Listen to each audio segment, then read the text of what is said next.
live and so you can send through your questions on your comments on hashtag Safari Live Twitter, or you can email through to questions@wildearth.tv, or anything that you might want to chat about over the YouTube chat YouTube stream chat. Now I've lost it again. Oh dear. James and I seem to have a similar problem with describing that, but you get what I mean. And on this relatively mild afternoon,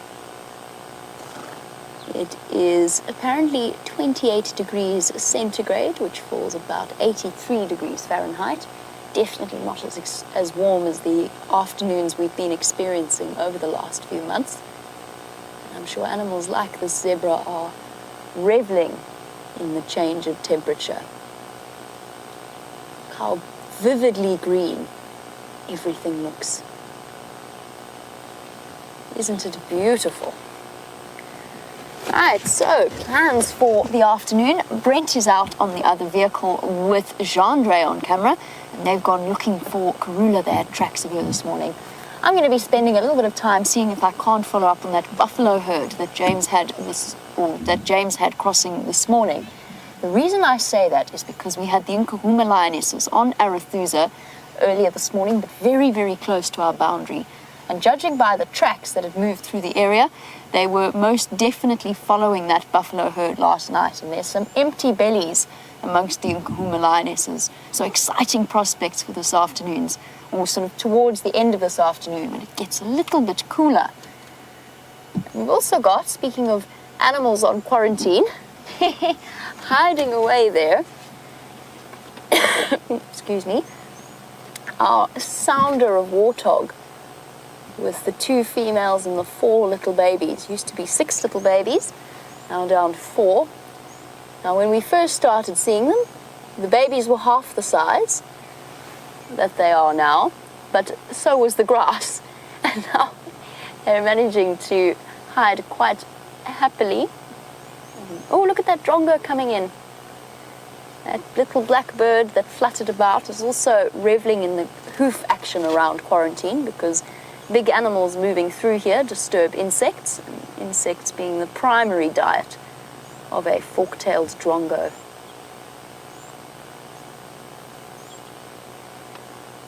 Amazing. Just picture what quarantine looked like 2 weeks ago. I know that we keep remarking on this, but I think it's come as a bit of a surprise, or it's certainly come as a surprise to me, just how well this area has recovered from what it was looking like. Quarantine clearings were starting to look a bit sort of desert-like.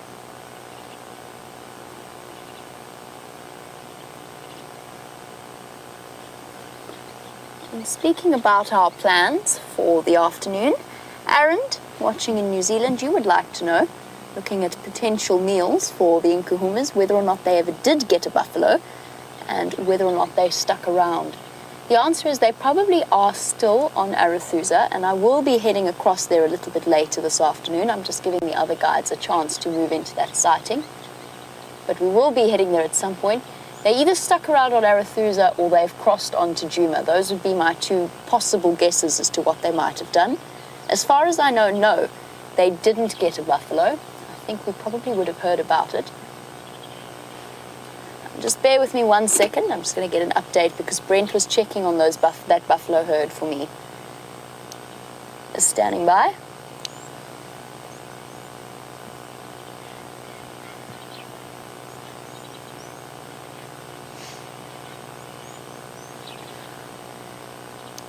Copy that. Thanks, Brent. I'm going to check all the way down Zoe's and then along Triple M.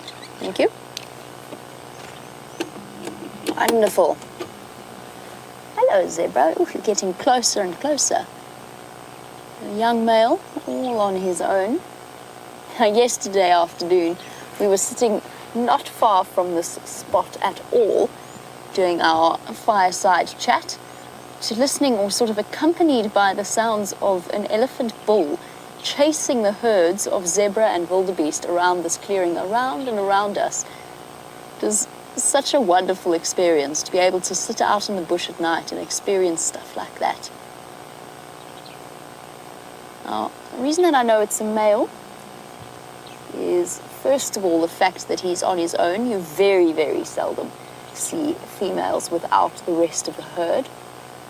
They usually go from the herd that they are born in to being collected by another male. The other reason I know is that at one point he did turn his back on me, so I could see the thin stripes, that thin stripe, singular, that runs underneath his tail, beneath the cheeks of his bottom. In females, that black stripe is much thicker and much larger. Now, this zebra is lucky. There are no elephants to chase him around quarantine, but it seems as though Brent has found some other elephants to show you.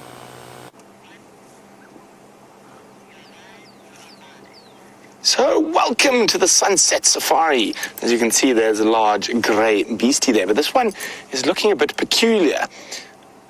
He's got the ear on his right side. The cartilage isn't holding, but there's something not quite square with him. I can't tell you why I say that, but Jean-Dre agrees with me. And by the way, Jean-Dre is on camera, and my name is Brent Leo Smith, and we're going to be exploring the African wilderness with you. Now, here we go. He's just... I thought it was a young bull, but it could be a cow. I can't really see too well from where I'm sitting low here. But it almost looks possibly a bit ill. It could just be the droopy ear. Now, an elephant's ear is cartilage, and obviously that cartilage is not holding. And you do see that occasionally in elephants. I can't see any real signs of malnutrition or disease, but I can't explain. There's just... maybe it's the behavior that's maybe slightly off. Let's have a quick look now. We can see if it's a male or female. Initially, I thought possibly a young male. Now I'm not convinced. No, it is a young male, from what I can see. You can see very...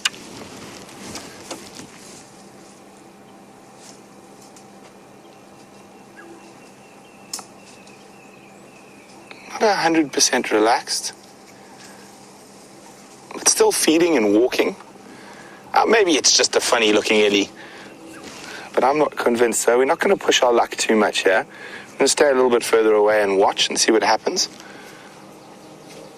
Now, of course, having the cartilage in the elephant's in its ear not working so well is going to affect its air conditioning system. Okay, it looks like it might come out into the open.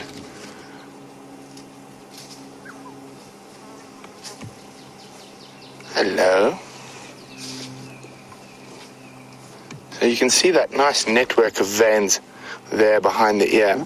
Now, that's for cooling it down. So, actually, well, I think it's a female. Sorry, I'm completely wrong there. Just have a look at that head. Quite sharp, quite angular, so it is a female. So again, a bit older than I initially suspected. Now, another strange thing is, of course, it is all by itself.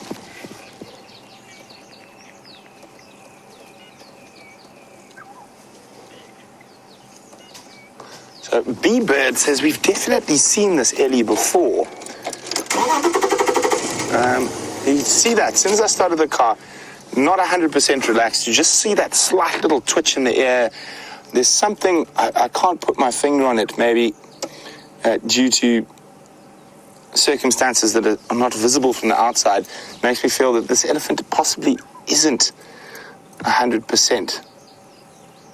And it's not just the ear. There's lots of Ellies that don't have full use of their ears, who've had some cartilage damage.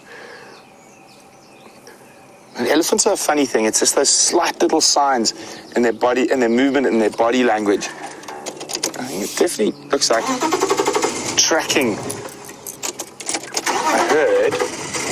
See how she pops her trunk up every now and then, sniffing in that direction.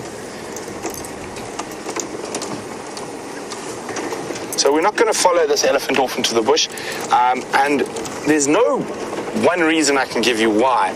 There's just, it's a feeling, and I've spent a lot of time around elephants in my life, and I just think there's something just not quite right, so we're definitely not going to take any chances with it. But welcome, and what a great start. It's not every day you get confused by an elephant. Now I'm going to have to ponder about that for the next a couple of days. I'm going to leave her be. We might catch up with her again if she is trailing a larger group.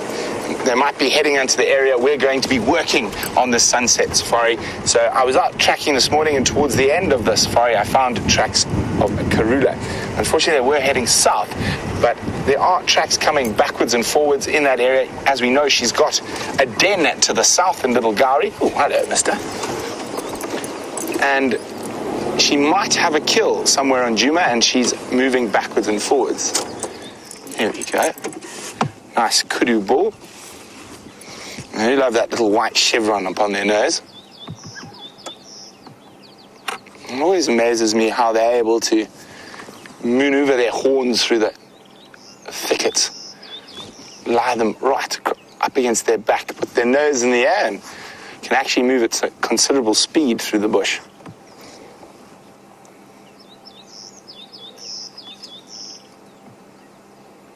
And you can see that little mane flicking away there, and if you notice carefully, so will his skin flick like that, and it's a little nervous reaction to try to keep some of the biting flies off them. And we have had an explosion of little stable flies. You can actually see them sitting on his body there. Now, these little guys are not only the bane of most of the wildlife out here, but the bane of the cameramen and presenters. Now, they are quite bloodthirsty little creatures. They look very similar to the housefly, but unlike the housefly, they do drink blood, and they are heavily responsible. If you have a look at a lot of the animals' ears out here, being heavily worn, almost looks lots of little rips, and a lot of that biting, specifically on the predators, is from those tiny little flies.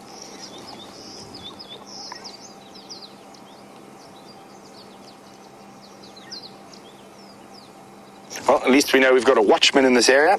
Kudu have fantastic hearing and fantastic eyesight. And if we hear them alarm calling, they've generally definitely seen a predator, unlike impala and inyala that sometimes start snorting and barking at a figment of their imagination. Kudu are generally quite a reliable source if they alarm call.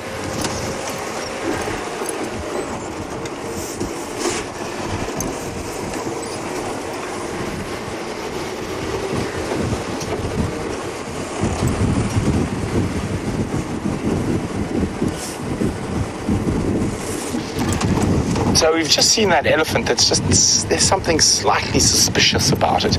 And Debbie's wondering, is it because she might have trouble keeping up with the rest of the herd? I couldn't see any physical difficulties apart from that cartilage issue. So I couldn't see any outside signs of malnutrition or injury. Maybe she's just a little bit nervous because she's wasn't paying attention and she's been left behind. That could be that, and certain elephants will start feeling quite nervous when they're not amongst their kin. But we'll find out hopefully a little bit later. I'm going to loop around to the other end of the block that she's moving in towards. We were going there anyway to look for a leopard, so hopefully we catch up with those areas as well.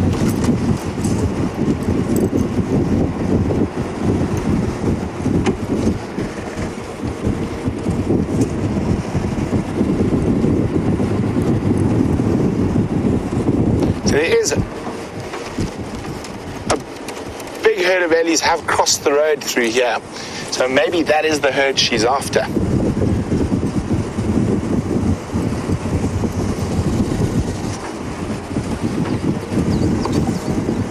And you can probably notice there's this constant movement of flies all around my back and also around Genre. And that's quite often when the flies get bad, you see our cameramen become ninjas and they wear those buffs on their head and over their face, and all you can see is their eyes. So that breeding herd of buffalo that the Nkuhumas might be trailing at the moment. Look at that. You can see this. Look at that. So those buffalo have passed through here, and you can see how they're absolutely flat in the grass. Now, they're walking in a long straight line. Now, they could be just marching through to the treehouse dam, or they might have been pushed a little bit further during the day by those lions. But we're definitely going to go have a look. It seems like everything's converging in the area we're working, this sunset safari. So, bon chance.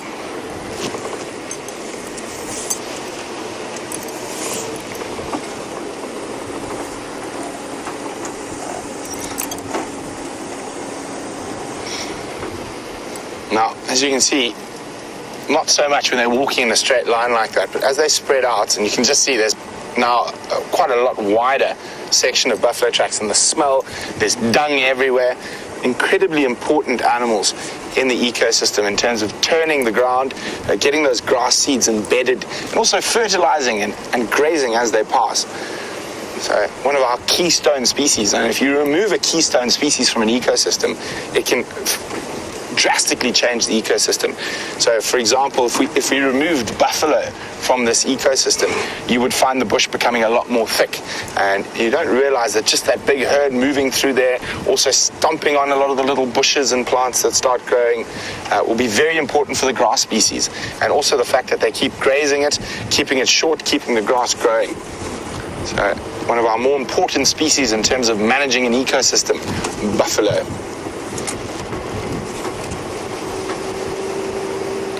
Let Jamie know. Jamie.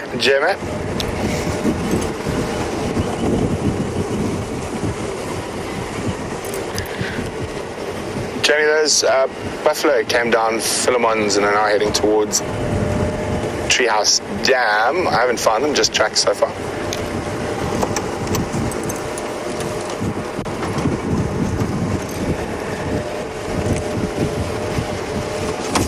So, these buffalo have definitely been having a tough time of it over the last couple of days, and Nkuhuma Pride has been trailing them. And Jamie's just going to go check a little bit further behind us to see if the lions are still on their trail.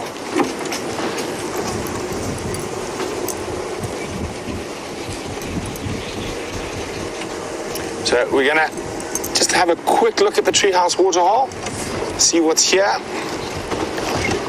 Now, I wonder if they've managed to pull all those old boys back into the fray.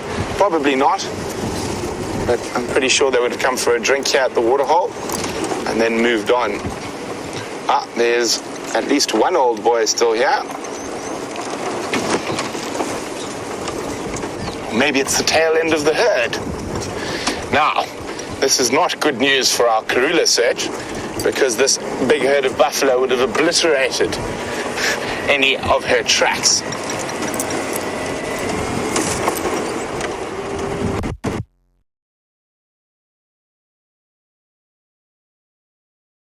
It's a buffalo cow, so this is the back end of the breeding herd. Let's just get in.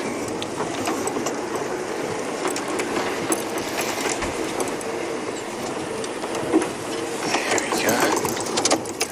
So there's a few cows here, so we've them drinking, but I do think these are the stragglers. I think the majority of the herd has already moved on.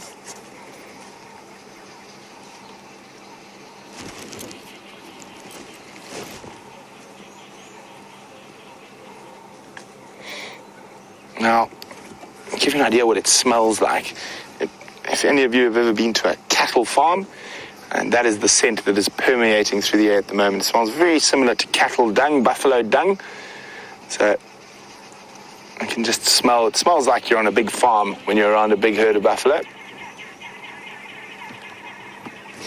Let's try and see if we can catch up with the rest of the herd.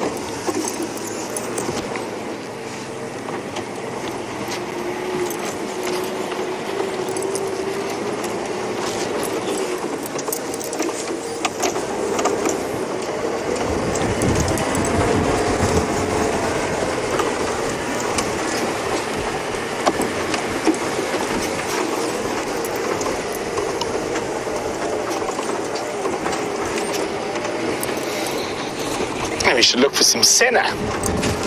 Get rid of the buffalo smell. Some nice pretty flowers.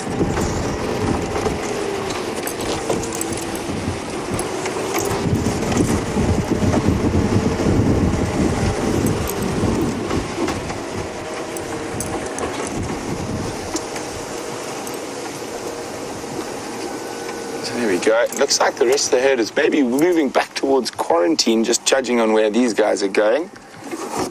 Hello, Flows. So if there is anyone new out there, remember, you are able to ask us questions about what we're seeing in the African bush. You can ask us questions about that funny-looking female buffalo as she walks through the bush, that one over there. She's got a bit of a bemused look on her face. And you can do that by sending us an email on questions@wildearth.tv.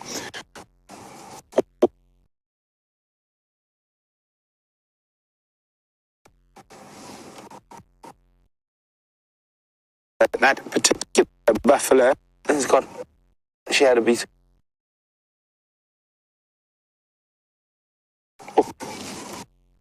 Old lady. And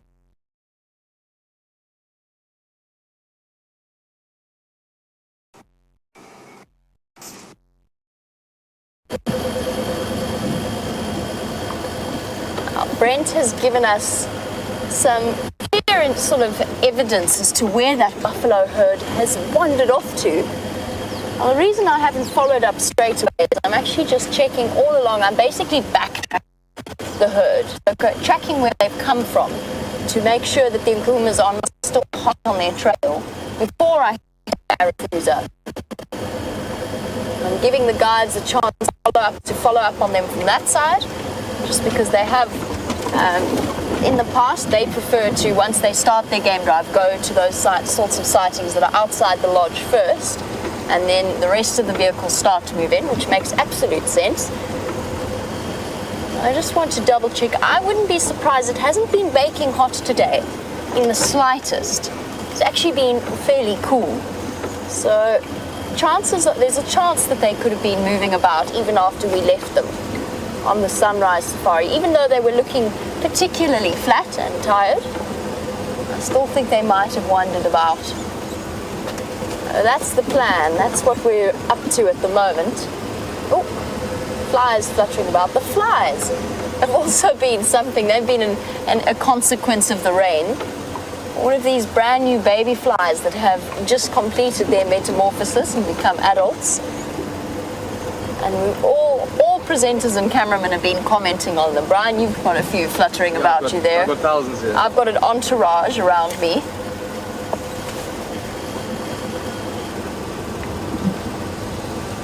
It's all part of being in the bush. Definitely not a big deal, a big problem.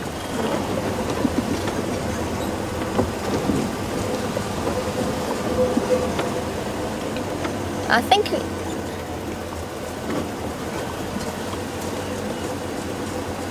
those of you who've been watching since at least sort of the time that I started last year will know that of all of us, there's one presenter that gets plagued more than others, and in fact gets the most irritated out of all of us. And that, of course, is Steph. Now, Steph, being the bush genius that he is, came up with a very interesting plan to keep the flies away, and I'll tell you about it in a second. I'm just going to stop and have a look quickly at this male. Ooh, there we go. We've done our very subtle stop approach. I'm very aware of the sand in the brake discs. That's what's causing the squeaks. Very difficult to do anything about, unfortunately. Off he goes, a magnificent looking male impala. I must say that the males are looking really good. Compare and contrast. You do have the opportunity. Take note of what the male impala look like now at the beginning of April and see what they look like at the end of June. You're going to notice a tremendous difference between the start of the rut and the end of it.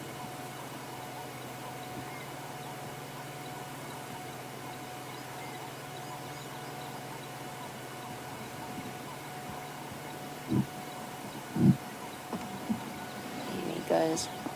He's basically what happens within the rutting season itself is that the males expend, especially males of this age, he's coming up to 4 years old. He's almost fully grown. His horns haven't quite completed their upward turn, but he is quite a large-bodied male impala.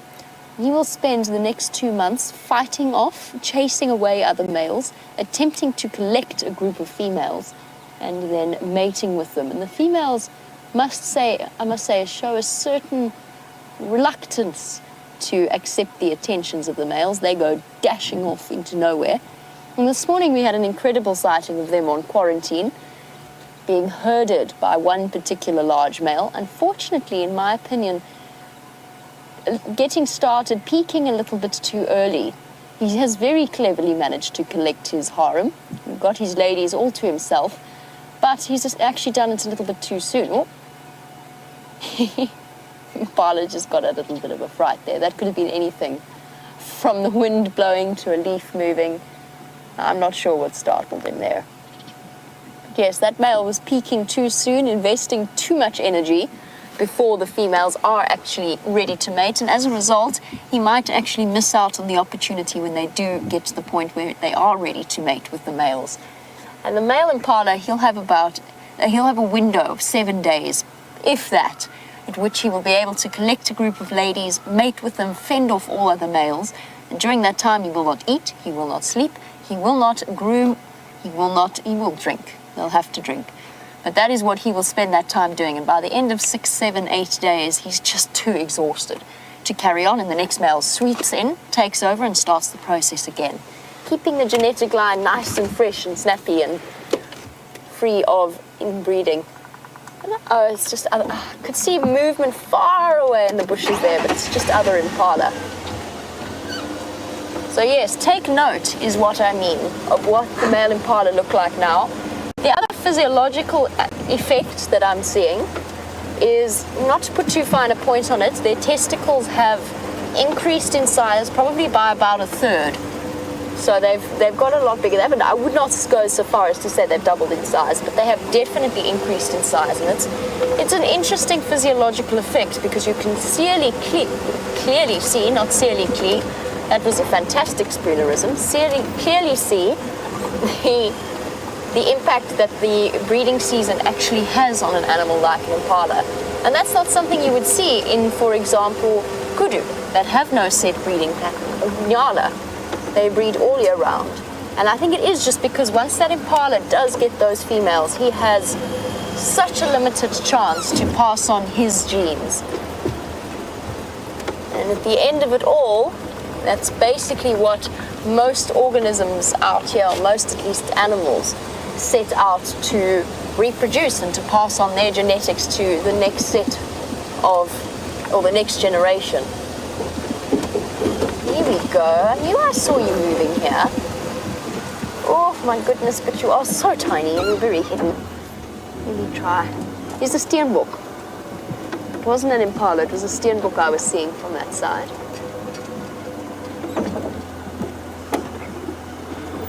And I think that might be as good as it's going to get.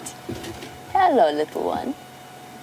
And I'm sure he thinks all of the goings-on of the impala are fairly ridiculous.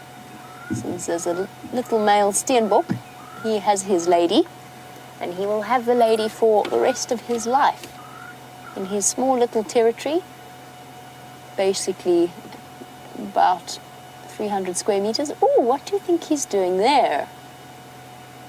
I can tell you what he's doing. Unique amongst steenbok. No other antelope species really does this. And look how concentrated he is in what he's doing. He's digging, but he's digging for a very specific purpose. And you see how his tail's lifted a little bit there? It's because he was just defecating. And steenbok are the only little antelope that bury their dung. Nobody knows exactly why they do it. Some believe that because they've got such tiny territories that they move about in, it just helps to keep them a little bit more secret and cryptic by hiding the scent a little bit. Either way, it's an interesting aspect of their behavior. But yes, unlike the impala and their interesting, intricate lives, the steenbok leads a relatively simple monogamous one. And in fact, you'll probably find his lady friend is grazing or browsing somewhere very close to him here. And although they do move about separately during the day, they were never really that far from each other. Just like the impala, however, The males have horns, the females do not. Now, the only time he might acquire another female is if his mate were to die, or vice versa in her case. Something we've spoken about before with these dwarf antelope species, all of the dwarf antelope, so that includes Dacre in this particular area, all of the dwarf antelope are monogamous, but some of them, not all of them, but some of them are unfaithful. So if, for example, another female were to move into the outskirts of his territory and he were feeling, if he was a Steenbok inclined towards being unfaithful, he would take the chance to mate with her. But not all of them do. The same applies for the females. The females will also mate with sort of roaming males and then return to their mate and they raise the offspring as his own. But it doesn't occur with all of them. There's no set pattern to which Steenboks or which Dacres will be unfaithful and which won't. Funny little aspect of their lives, that.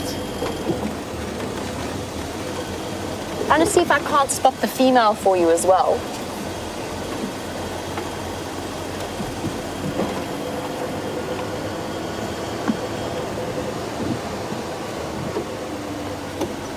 That's not the female, that's the male.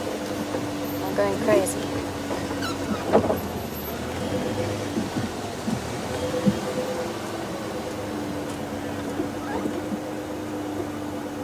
Ah, it is still a male. Hello, little one.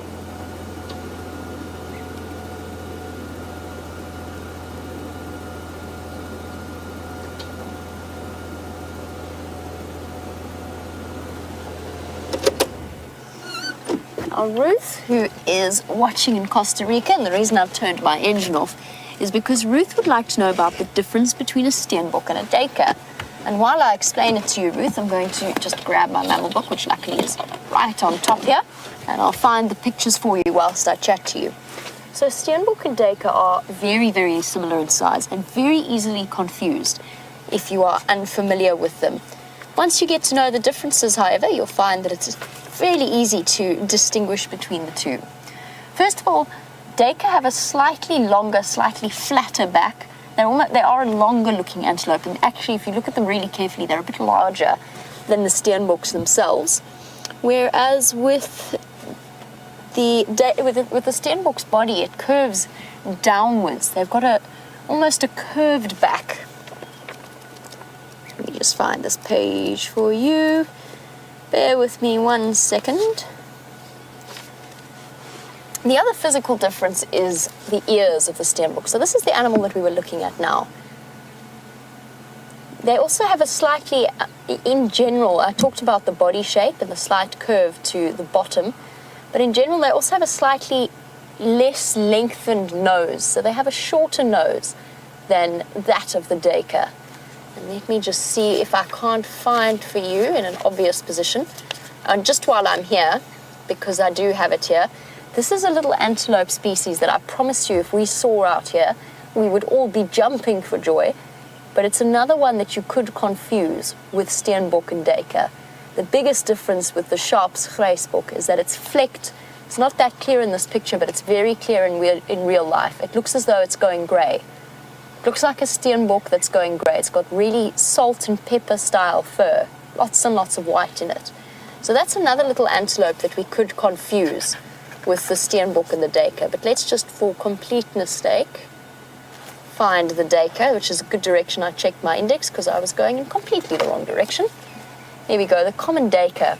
So a slight upward slope rather than the downward slope and curve of the Steenbok, and quite a long, pronounced face. Their noses are much more pronounced than a Steenbok. And both females and males have this tiny mohawk sitting up between either their horns or, in the case of the females, between their ears. So those are the main difference between Dacre and between Steenbok. You know, I could tell you that Dacre are slightly bigger than Steenbok. It's not that easy, though, when you're watching through the camera, where you don't really get that perspective of scale. Steenbok's ears, a little bit rounder, whereas same as all with the Dacre, slightly more elongated than that of a Steenbok. interesting though that they are basically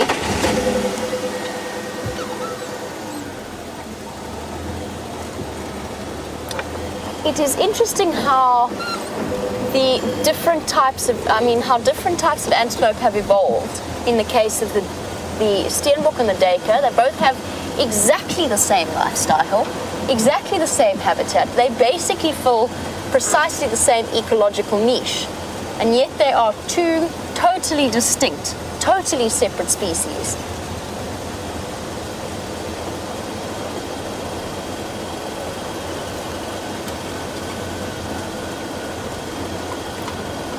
Well, as we come around this corner, there is a very, very high chance, or high possibility, that there will be a herd of impala in front of us. In fact, I now will be devastated if there is not. They have been there every time I've driven around this corner in the last 10 days. And then we can stop and just have a look at the dynamics. Oh, come on, impala, don't choose this one day not to be here, please. Live wildlife filming. No, wait. Oh, nope, okay. So usually we come around this corner and we have a herd of impala to chat about. But I'm going to answer James Richards' questions anyway, just even though we haven't managed to locate them. I was hoping it would be slightly different. But James, you were wondering what the chances are of a male impala dying from the sheer exhaustion of the rut. And the answer is relatively slim. They're unlikely to die from that. However, the mortality rate of male impala drastically increases. I was hoping these birds were going to fly towards us. Oh, the one that would have just flew away from us. A couple of bee eaters fluttering about. Brian, as always, showing us his incredible camera skills. The European bee eaters are starting to gather together in preparation for their migration back, and in fact most of them have already left. We're just seeing the stragglers now. Not the best view, however. But James, the chances of them dying of exhaustion, relatively slim. The chances of them being so distracted that they haven't noticed the leopard or the lion coming up behind them, much, much higher. And they are noisy. You heard already the amount of noise that the male impalas are making at each other, that deep grunting cough sound that is such an anathema to how we imagine such delicate antelope to behave and comport themselves with dignity in that way. They don't seem to at all. So whilst it's not really the it's kind of the exhaustion that kills them, because even if they are on alert and they have seen that leopard or lion stalking them, they're just don't quite have the resources needed to be able to escape them. So the death rate or the mortality rate of male impala at this time of year is the highest it will ever be for a time period in the year. Just as the mortality rate for the females is at its highest when they are right before they give birth, when they are heavily, heavily pregnant. Because again, they haven't exhausted themselves, but they are pregnant and struggling with the resource provision.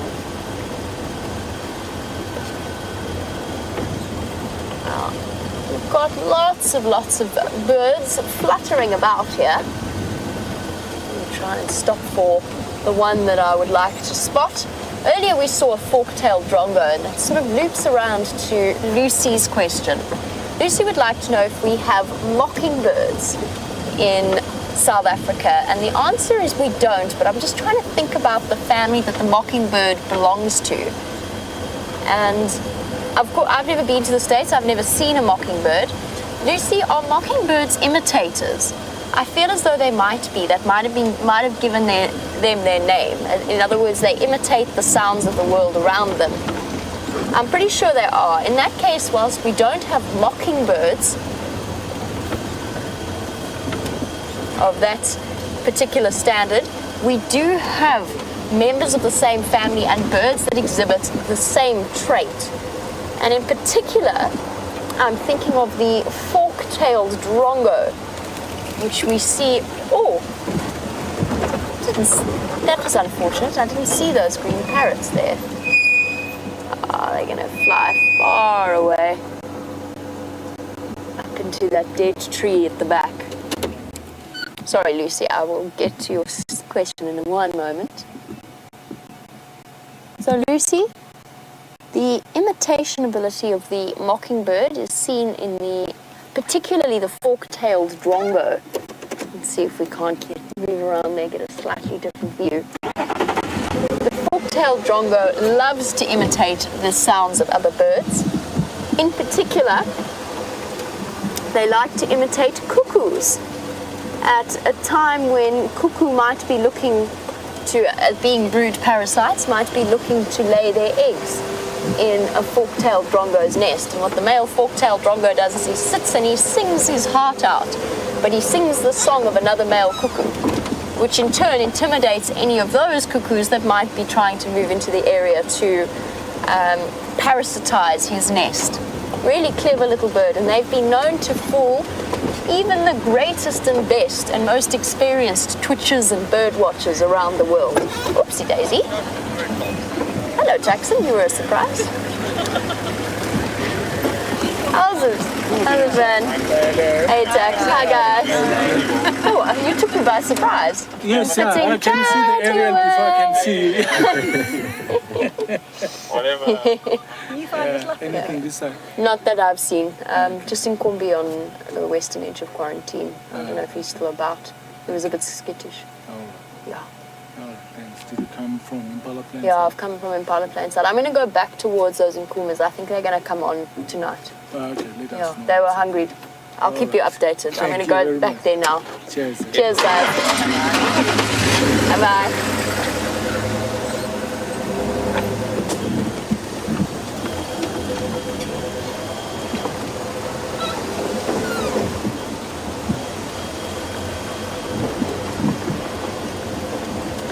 Oh, what was I chattering away about before I nearly drove into Tucson and had a car accident? Birds. Birds. Thank you, Brian. Imitating birds. Some of the scrub robins are also relatively good imitators, in fact, very good imitators. The white-browed scrub robin being one such example. Well, there was a bird sitting there. Unfortunately, I was too slow. Too slow to capture it. Oh well. I'm trying to find another good example of a good mimic that I could actually show you as opposed to just tell you about. But there are some very good mimics out there.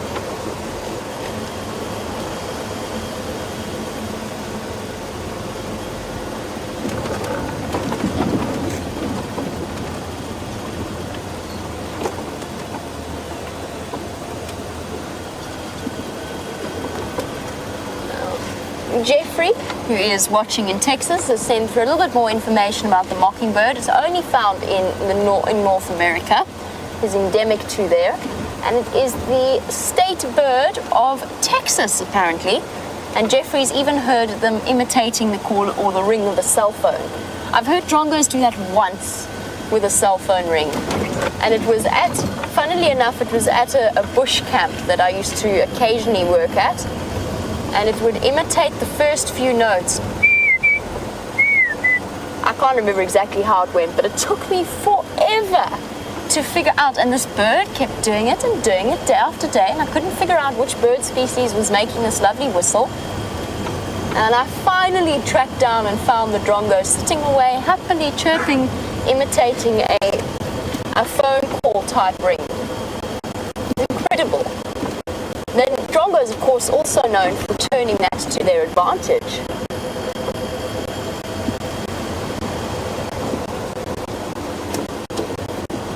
They turn it to their advantage. The famous story, of course, being the fork-tailed drongo imitating the alarm call of the meerkats in order to get them to drop their food and to run back into their burrows. And I'll finish that story in a second. I just want to comment on these butterflies before they disappear off. Debbie, you were wondering, you're seeing the butterflies flutter around happily around us, and you were wondering which particular kinds are out and about. These little, almost white ones, they look white, they're actually a sort of an off-green color, are the African vagrants, or occasionally termed African migrants as well, funnily enough. And there's one more there, Brian. If you look further down, it's a little bit closer towards us. Perfect, thank you. Those two there, or that, oh, sorry, not those two, that beautiful one there is known as a blue pansy. Isn't it stunning? The symmetry in butterflies are absolutely beautiful. You know, of course, that Brent has a particular, what is the word? I want to say interest, perhaps passion, for the various butterfly species. I know that he does focus quite heavily on them. Debbie, there's also the African monarch butterfly, which I've seen quite a few of fluttering about. They tend to stay less still than the others. And then I've also seen a couple of citrus swallowtails. And there was one other one that I saw, and I can't remember what it was now. I've definitely seen other species. Oh, there's a beautiful one at the back there. I'm not sure which one that is. I just caught the glimpse of it. Brian, brilliant spotting there. Come back, butterfly. Did you see the tips of its wings coming out? It looks like a solid yellow butterfly. I'm not too sure which one that is.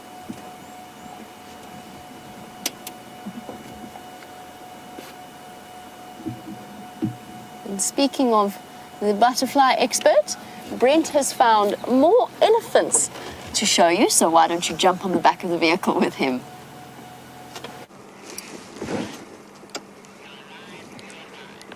Well, we have found ourselves in a traffic jam.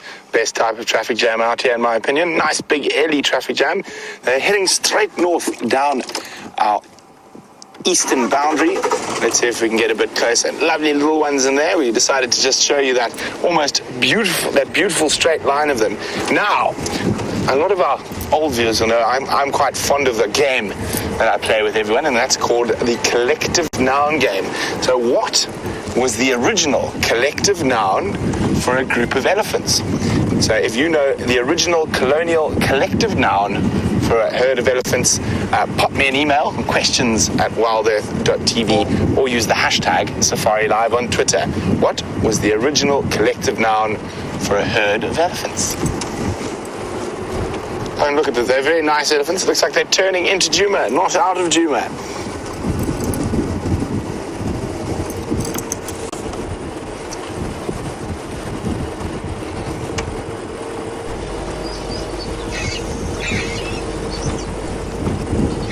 Now, of course, as wonderful it is, you can see that the elephants have definitely made tracking a little bit harder if there were any tracks here. And an update on tracks before we get right in amongst these ellies.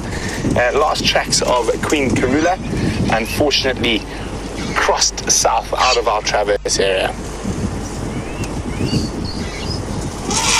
Oh, yes, very, very scary.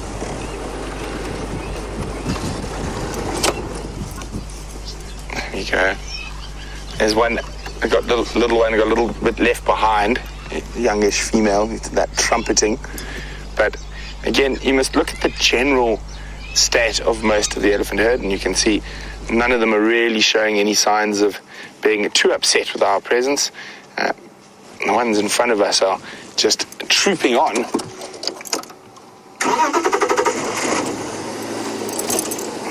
So always remember, for those of you who ever visit the Kruger, put your vehicle into low range when driving around elephants. Although this might seem counterproductive because it's slower, the vehicle noise isn't as harsh. So sometimes just the bad driving and revving of engines and stuff can really upset. There we go. Ready for the next trumpet, little one?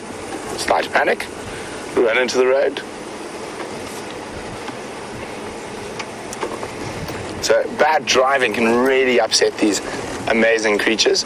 Now, if any of these particularly big females like that one there show me any signs that they are not happy with our presence, then we will definitely leave. But they're definitely on a mission. They're going somewhere.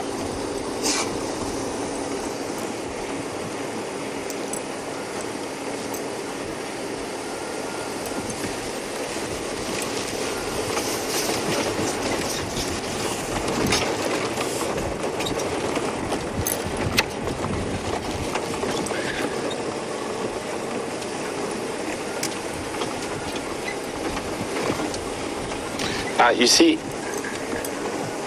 there's one female there who doesn't look very relaxed. Oh, she's moved off now. You can see most of them, specifically the big ones, probably the matriarch, seems very, very relaxed.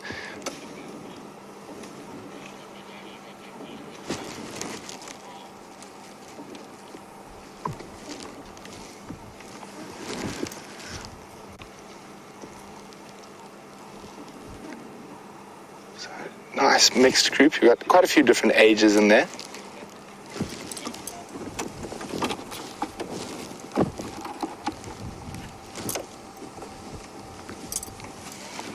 Okay, they seem to have slowed down a little bit, so let's try and get a bit closer.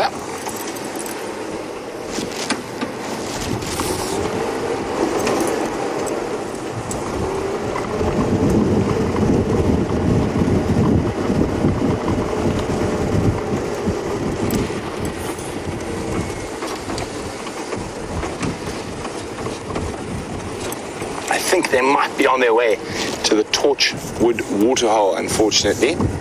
That's the closest sort of permanent water to where we are.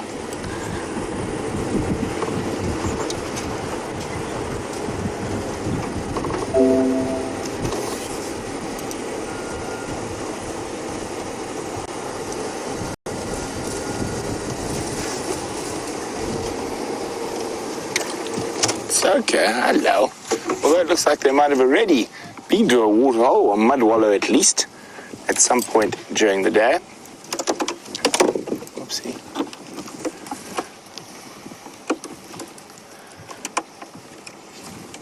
Feeding off a marula tree at the moment.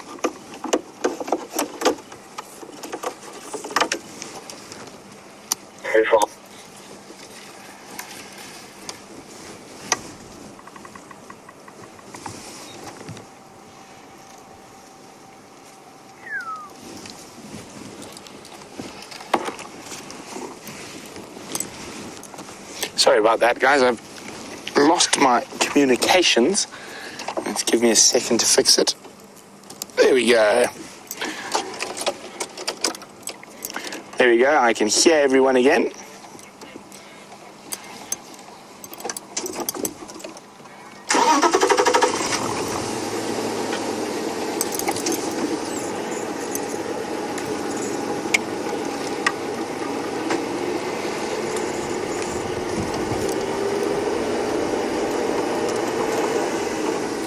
So well done to Patty and Heidi and a few others who got that. The original collective colonial noun for a herd of elephants is a parade. A parade of elephants. And the reason that made me think of that is as they were marching down the road, it did look almost military-like, like they were on parade.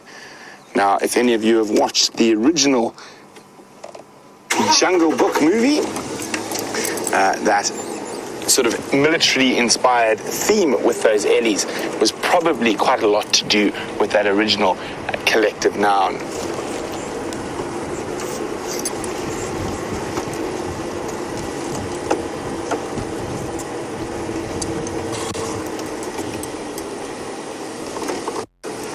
There we go. Astralina, spot on. The elephant marching song from the Jungle Book. So that parade. Fortunately, it looks like these guys are going to go, or maybe not. Let's just try and jump up ahead to the front of the herd, and then we're just going to sit and wait and let them come to us. It's always better to let elephants come into your space rather than putting yourself in theirs.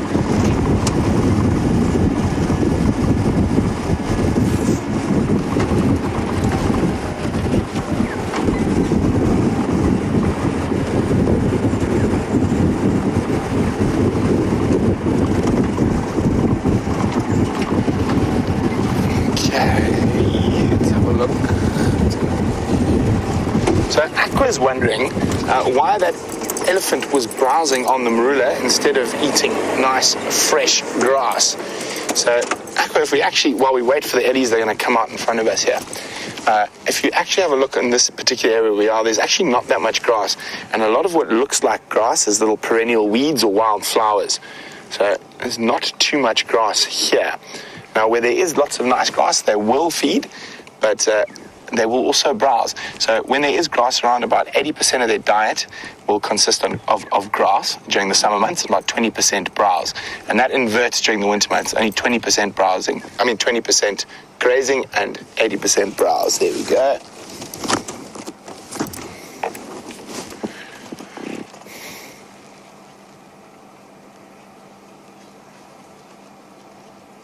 Now, this nice fresh grass isn't so fresh anymore. Some of it will be getting quite dry already.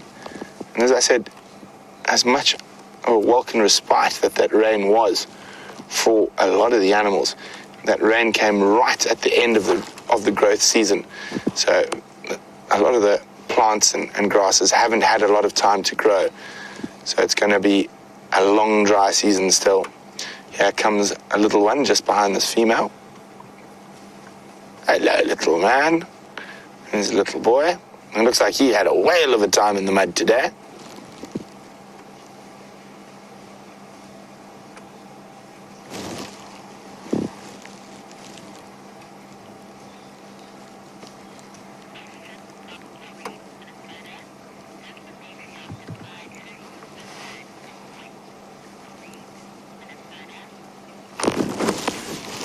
So these family units of elephants are pretty much controlled by a dominant female who's the matriarch.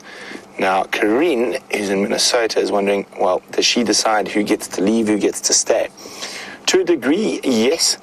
You will find generally that these little family units are made up of a few related females, with the oldest female generally not always being the matriarch. And the only individuals who are really forced to leave are going to be the young bulls as soon as they get to that sort of troublesome age. And with certain bulls that can be as young as 14 or 15, but generally a bit closer to 20.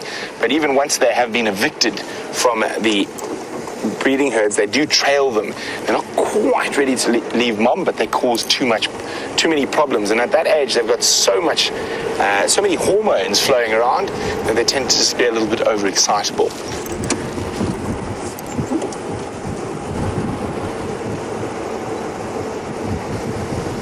So she definitely knows where she's going, and she's not really stopping and feeding.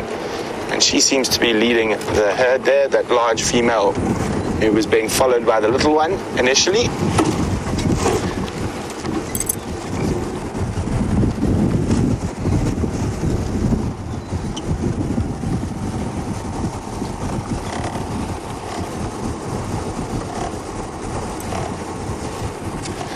But unfortunately, it seems like they are heading a little bit further to the sort of northeast, away from our eastern boundary and into Torchwood. So we're going to move on and see what else we can find.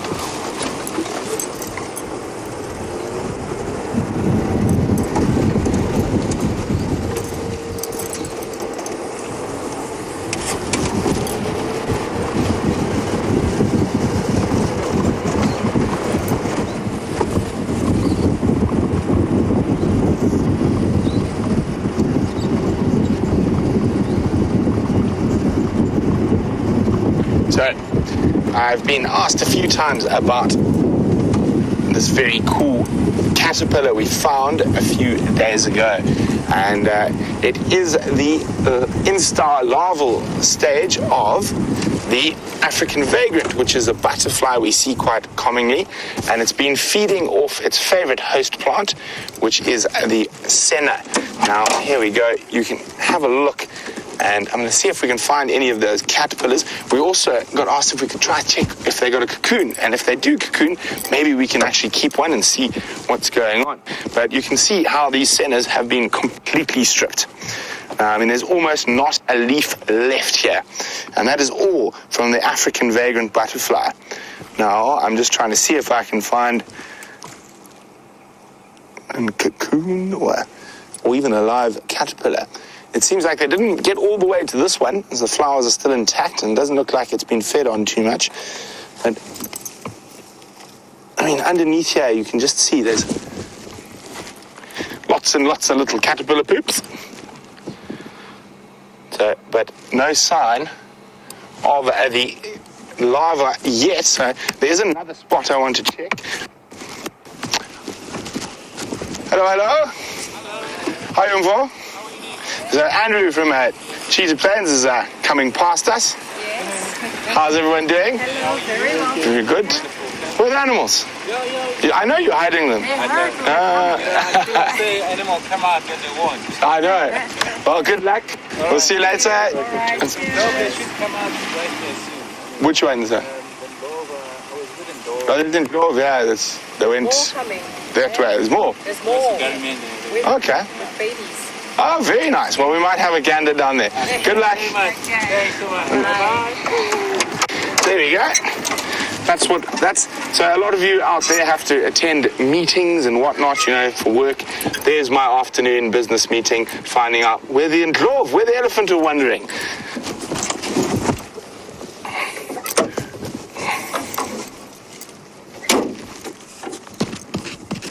Okay, we're just gonna check slightly up ahead for those beautiful little vagrant caterpillars. This was the spot. They've literally completely depleted a whole field of senna.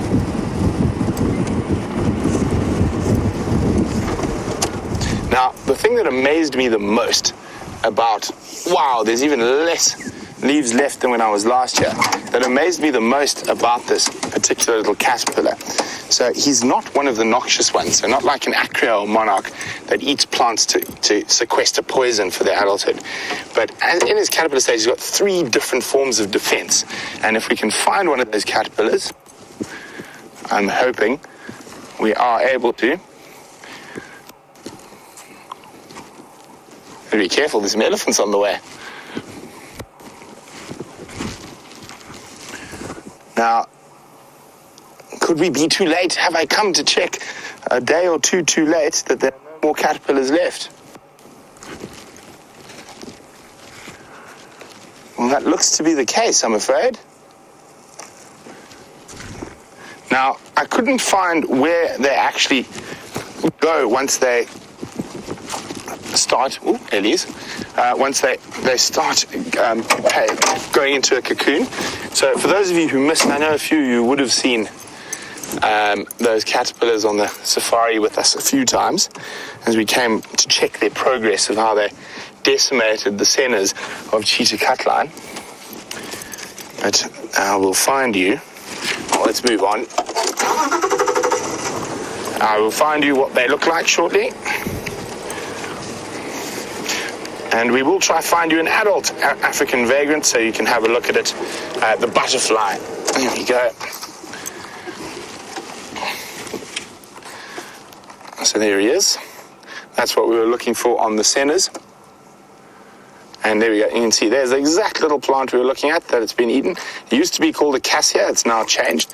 And there's the adult butterfly with its wings closed and with its wings open. So there we go, there the wings open. Very, apparently you have seen them earlier with Jamie. There's very distinct little 2 black spots on the inside of the wing. Now, the caterpillar itself, as I said, it had 3 different defense mechanisms. And if we have a look carefully there, it actually felt like sandpaper. It had a very rough edge to it. The other thing is, which I haven't seen too many caterpillar species do, is it leaps. So as you touch it, it jumps and then goes dead still.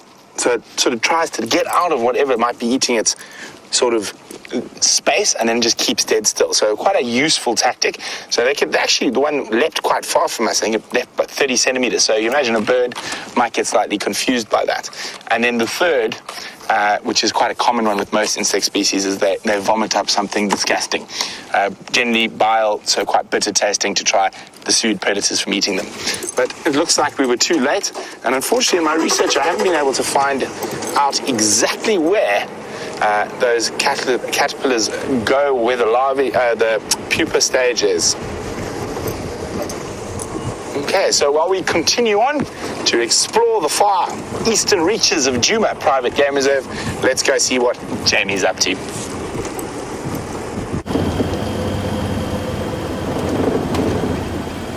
I am exploring and waiting to see if we can have an opportunity to head in and have a look at those Nkuhumas lionesses. I'm still trying to find this buffalo herd that they were following. You'd think that a group of 100, 200 animals would leave behind some evidence. Admittedly, however, I have taken a long way round to where I think they might be, just to double check that the lionesses haven't come through. I've spoken to the guides on Arathusa. All 5 of them are in exactly the same place that we left them. And in an interesting turn of affairs, James has now started calling me pajamas on the Game Drive channel. That's interesting. I'm not sure where that came from. I'm pretty sure he meant me. I assume that was me he was referring to.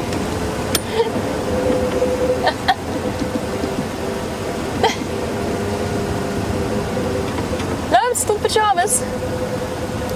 Standing by, James.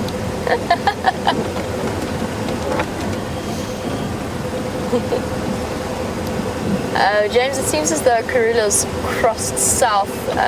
Mike Cheetah Plains has picked up on Nkonzo 4, Madodo and Gala on Gari Main, mobile east around the Muwati, that he says are fairly fresh. Not sure if you want to contact him.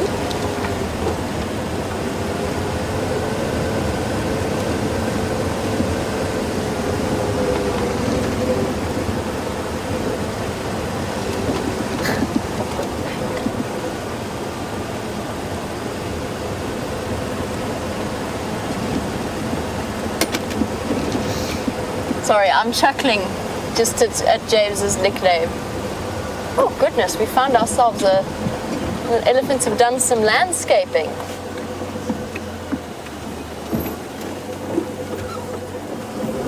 That's relatively fresh. A large marula tree that has been pushed over by an elephant. It's always extraordinary to just imagine the power of an elephant that did that. And that might not even have been a bull. That could easily have been a cow, a female elephant, just pushing against it. And admittedly, the marula tree is not the hardest wood. In fact, it's a very, very soft wood when compared to something like a bush willow or a leadwood, for example. Even so, that is no mean feat to simply snap something over like that. And I always find that a tremendous lesson in the power of those animals when you see something like that stretched out across a road. They are truly extraordinary animals. I've just had a report from Mike at Cheetah Plains. He says that male lion tracks going east on Gari Main.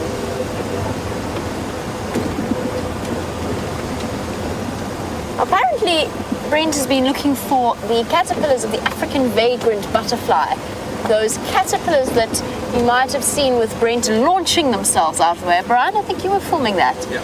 The incredible jumping caterpillars. Let's go this way. Oops, sorry, everybody, changing direction. We're going this way now. And Debbie was wondering, since he was continuing that search and struggling to find any, he was saying with so many butterflies about and yet no caterpillars, do they really pupate that fast? It's a very good point. And I mean, most butterflies, the time period during which they are in their cocoons, pupating, would be, it's a couple of weeks depending on the species, probably between 2 to 4 weeks, with the occasional butterfly pupating within 1. I'm not sure why it is that he's struggling to find them. I don't know if it's just because they come in sort of in population bursts. Obviously it has to happen or occur where the female lays her eggs, so it might be that Brent is not looking in the right place, but 100 meters away in a different bush on a different senna, there's 1,000 caterpillars that have recently hatched and are in the process of consuming enough to begin that process of the metamorphosis in their cocoons. So I don't know if it's a combination of the fact that maybe they do have quite a rapid life cycle, combined with the fact that they aren't necessarily going to be on every senna, but where they are on a plant, there's lots of them in one go, if that makes sense. So lots at one time.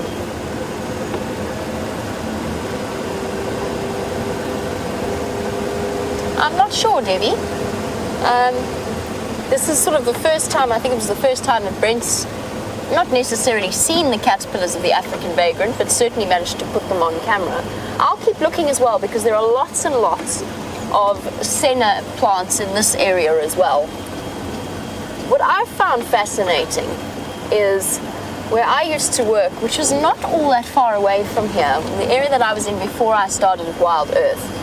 We used to see processionary caterpillars absolutely everywhere. Those caterpillars that move nose to tail of the next set across the road and onto the next bush, and they do that so that essentially they look like like a twig lying in the road. They don't look like individual caterpillars. Very, very hairy caterpillars, and when they do pupate, they give rise to a moth known as a processionary moth.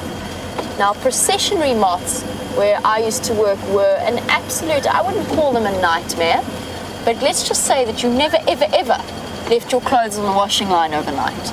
And that is because they had this scaly-like substance, or almost powder-like substance on their wings, that if they left that residue on your clothes, you would not, and you put those clothes on, you would not stop scratching for days at a time. I'm going to find this oriole for you. I can hear him calling.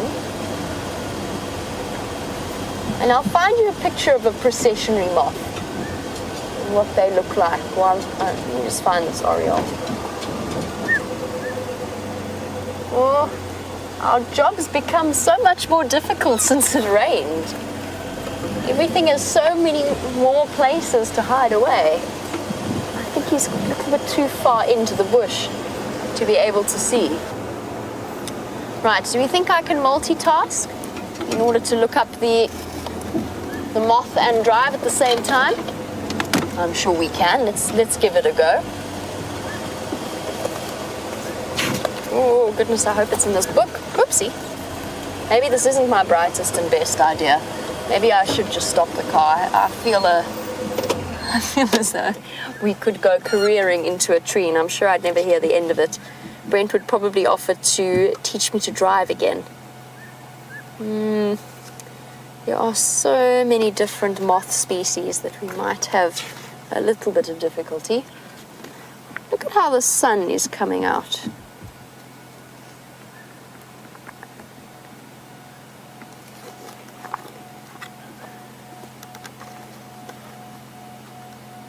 Okay, well, we've managed to find moths.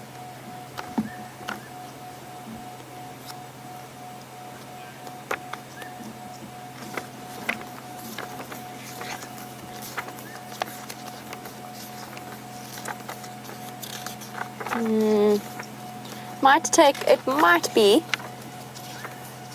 that we won't have a picture in this particular book. I know that Brent has got the butterfly book.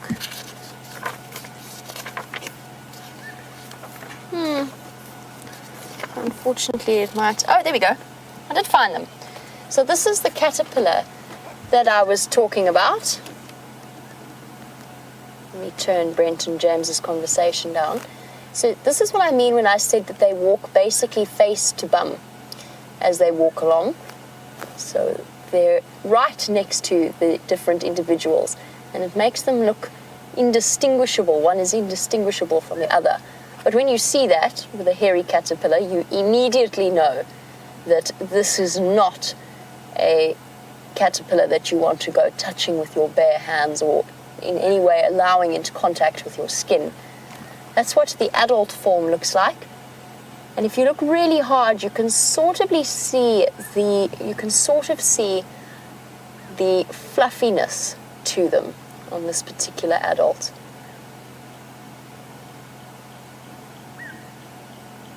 Terribly, terribly itchy. And it's something that sends you into a rash. Apparently, people have made errors before in attempting to use the cocoons of the processionary moth caterpillars to turn them into silk. Terribly bad idea, because within those cocoons, all of those little hairs around those caterpillars have embedded themselves. So you essentially end up making silk that is completely unusable, unless you wish to sell it to somebody who would prefer to be itchy for the rest of their lives.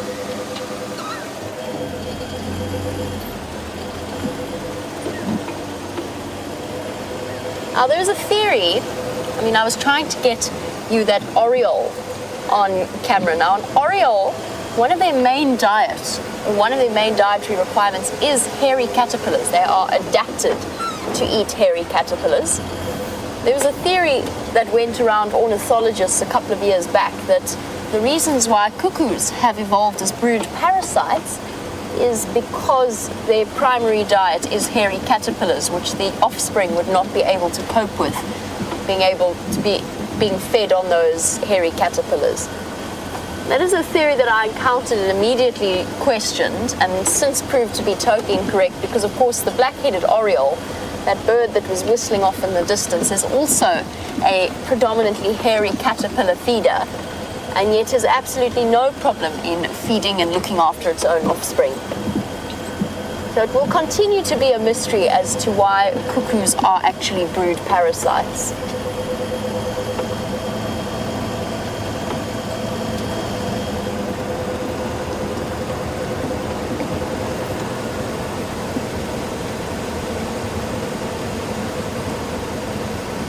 Of course, with that brood parasitism comes a wide variety of different methods that the host bird species will employ in order to avoid being parasitized by the hosts, because that's the last thing that they want to invest their energy in.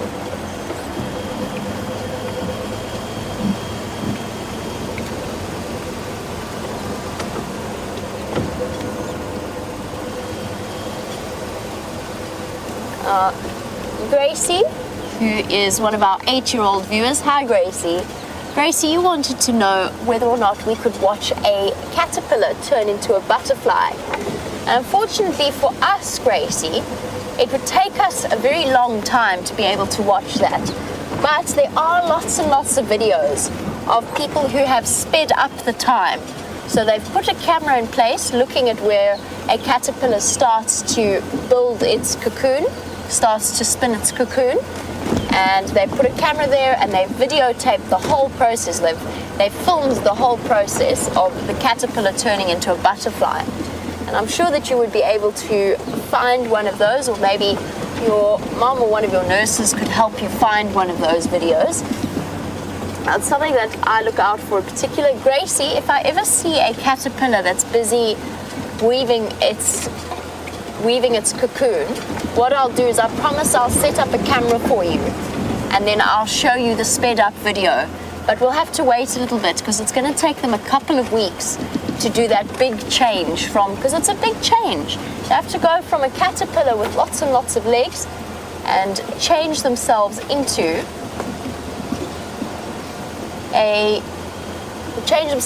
an animal with wings. They have to make those wings inside their cocoon. So it does take them a little bit of time. And I am actually going to stop for this, because it takes us back to Lucy's question on the mockingbirds and the imitators. Now, where is he gone? There he is. The fork-tailed drongo. The greatest mimic in the sky is out here. Oh, where are we looking? He's a little bit that side. Sorry, Brian.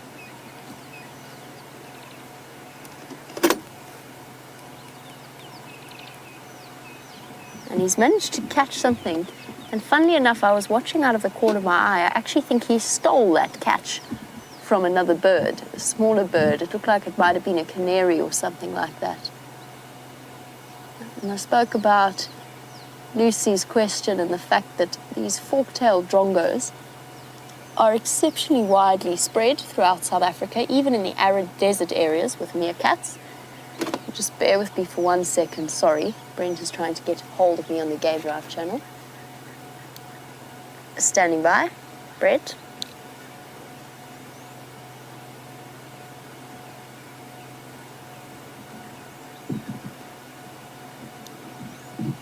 Brent, I'm slowly working my way towards the Nkuhumas on Arathusa, unless you would like to go.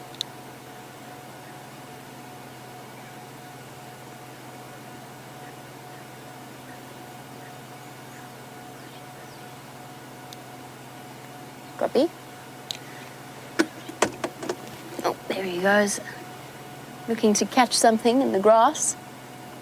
But yes, back to the meerkat story. Meerkats have lots and lots of different alarm calls. Some of them mean look up to the skies, there's an eagle. Some of them mean band together. There is a snake. It provokes lots of different responses. That was also, by the way, incredible camera work on Brian's behalf. And the drongos in that area have learnt the alarm call of meerkats that means drop whatever you're doing and dash to the burrow. And they wait until the meerkats have gathered a particularly juicy snack, at which point they give that alarm call and then rush down and steal. Oh, that's awesome, Brian. Steal whatever snack the meerkats happen to leave behind.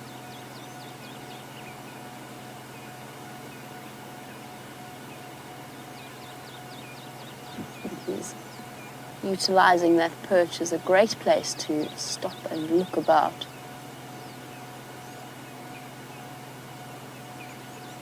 Okay, let's leave our fork-tailed drongo. Well done, Brian.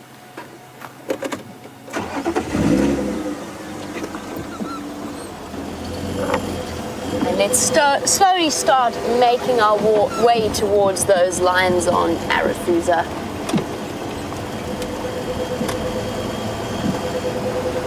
As I said, I'm not in any real rush. I've got the updates from the Arathusa guides that there's quite a few people still waiting for a chance to see them. And at the moment, they haven't moved very far from where we left them this morning. But they're still quite happily lying down. But as things get cooler, of course, that could well change. All right, those are my plans for the afternoon. Let's find out what Brent has planned for the rest of his.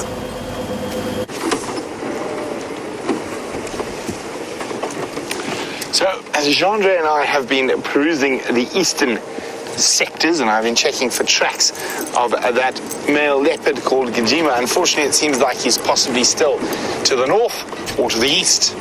I have heard a report that there were tracks of Birmingham males and possibly Styx lioness quite close to the cheetah cut line, but unfortunately they are still to the east. So we're just going to slowly check back towards there. I know Aubrey's gone in to have a look, check up on those tracks. So as soon as I get an update, I'll let you know.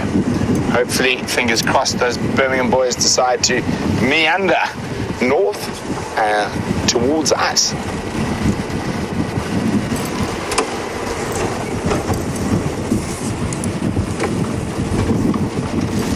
But it is a spectacularly beautiful evening. The temperature's dropping quite quickly, and I think we're going to be in for some chilly mornings shortly.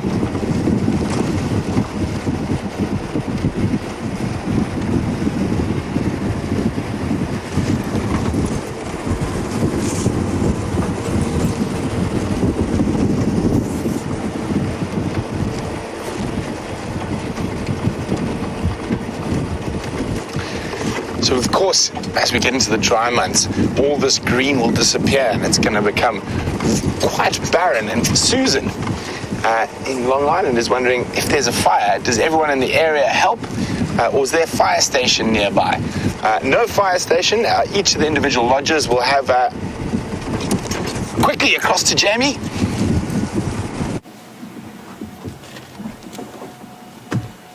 Look at these guys go. I know it's not the best view you've ever seen, but the kudu are racing around, having such an incredible game. I really hope it continues. They keep dashing up. Oh, they're going to come back around the termite mound. Let me go forward a little bit so you can see. I've never seen them. Oh, no, they're coming back this way. I've never seen them play like this. I've seen Inyala do it, but I've never seen little kudu do it. They're having a wonderful time. Oh, dare I go forward? They're gonna come back. Oh, this is so difficult.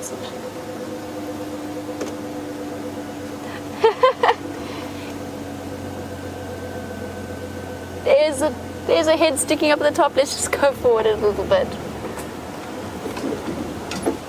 What you doing, you little things? Are you having such a good game on your termite mound? Whee! Showing off their newly found agility. Isn't that beautiful?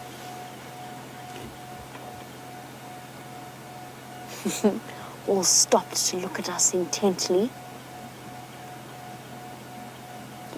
Incredible. I mean, these kudu were only born a couple of months ago, and they're dashing about on those spindly little legs that barely look strong enough to hold them. Here comes the last one. Oh, up onto the termite mound.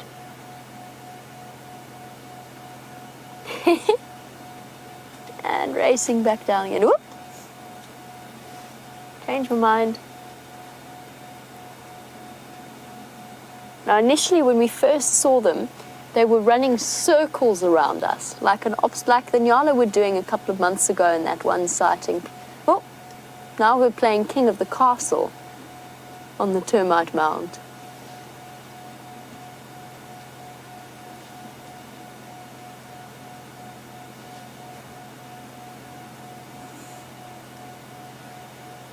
This is incredible to witness. I love it when antelope play. It just gives you a whole different level of insight into their personalities. And the adults looking on, there's an adult female at the back on the right, keeping a close eye on us. And regarding the antics of the youngsters with dignity and tolerance.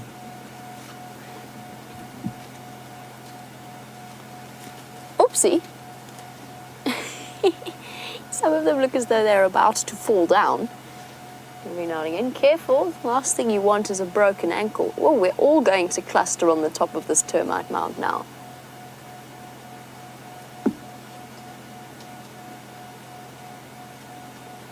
There's about 6 youngsters here,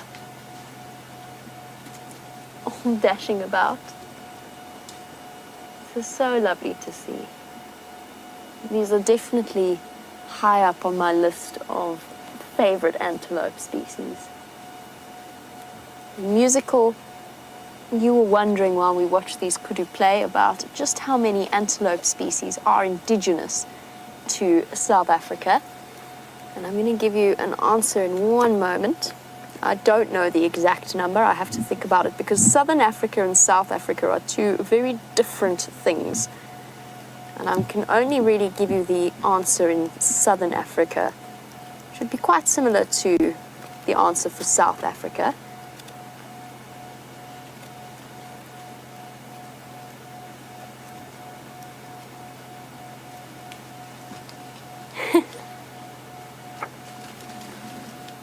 Look at it go with its tail in the air. Having such a ball. While we watch them, musical, I'm going to start listing antelope that occur in South Africa, and this is not just in this area. So there is the black wildebeest, the blue wildebeest, the Liechtenstein hartebeest, a red hartebeest, so we're on 4 now, Bontebok makes 5, Blesbok makes 6, Tsessebe makes 7, red duiker, common duiker, and the blue duiker make 10, springbok 11, klipspringer 12, Damara diktik, which is not something that occurs in South Africa but does occur in Southern Africa, makes 11. The Oribi is 12, Steenbok 13, Cape Grysbok and Sharp Grysbok 15. The little Sunni is 16, similar to a Steenbok in size and shape. Impala are 17. A roan and a sable makes 19. The Gemsbok makes 20. The waterbuck makes 21.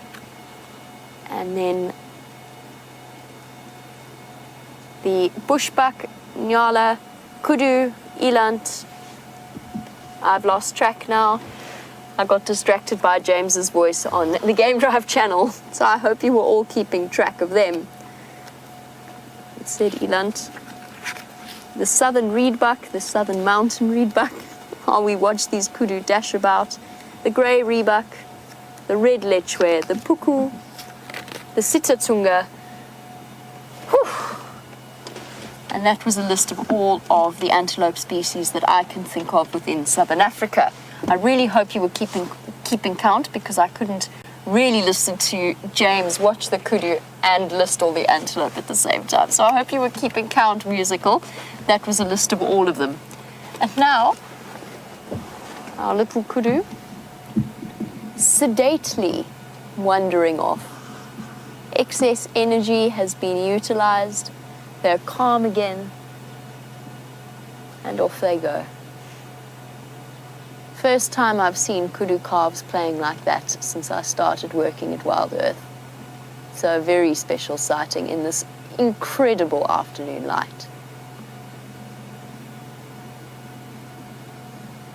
The reason my train of thought derailed completely, because I heard James's report about the buffalo herd that he's finally found on Philemon's cut line, or that has finally been found. Before I leave, and I mentioned about that I was giving you a count for Southern Africa and not South Africa itself. And Chantal, in the UK, you were wondering what the difference is. So the Southern Africa region, South Africa being the country, Southern Africa including South Africa, Swaziland, Lesotho, Namibia, Botswana, Zimbabwe, and a little bit of Mozambique as well. So that southern section of Africa, and then that includes South Africa, the country. So that's what I was referring to as, and the reason why I didn't make an exact distinction between South Africa and Southern Africa, I didn't count just the antelope in South Africa, is because there are certain areas where they've been introduced. There are certain places where those ranges just overlap, and we get to experience magical sightings like the one we've just had with the kudu. Right, back over to Brent. Let's see what he's up to.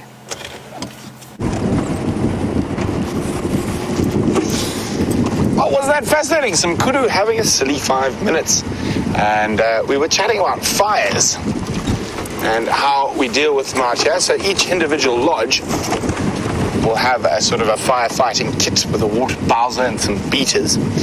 But I don't think we're going to have to worry too much about fires this year. There's just not going to be much grass to burn due to the lack of rain.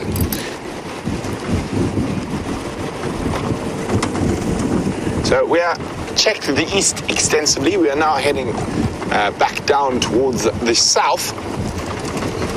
And I think we might go see if there's a chance that there's been any leopard movement along that southern boundary again. So Tingana and Tundi crossed out there this morning. Not to say they couldn't cross back, you never know. And especially now that it's a little bit cooler, we're going to go have a look. Also, I'm just going to pop across to the Eastern Channel quickly, see if I can get an update on Kruger for you guys, because the last tracks I had were heading back across. Afternoon stations in the east. Is anyone copying me?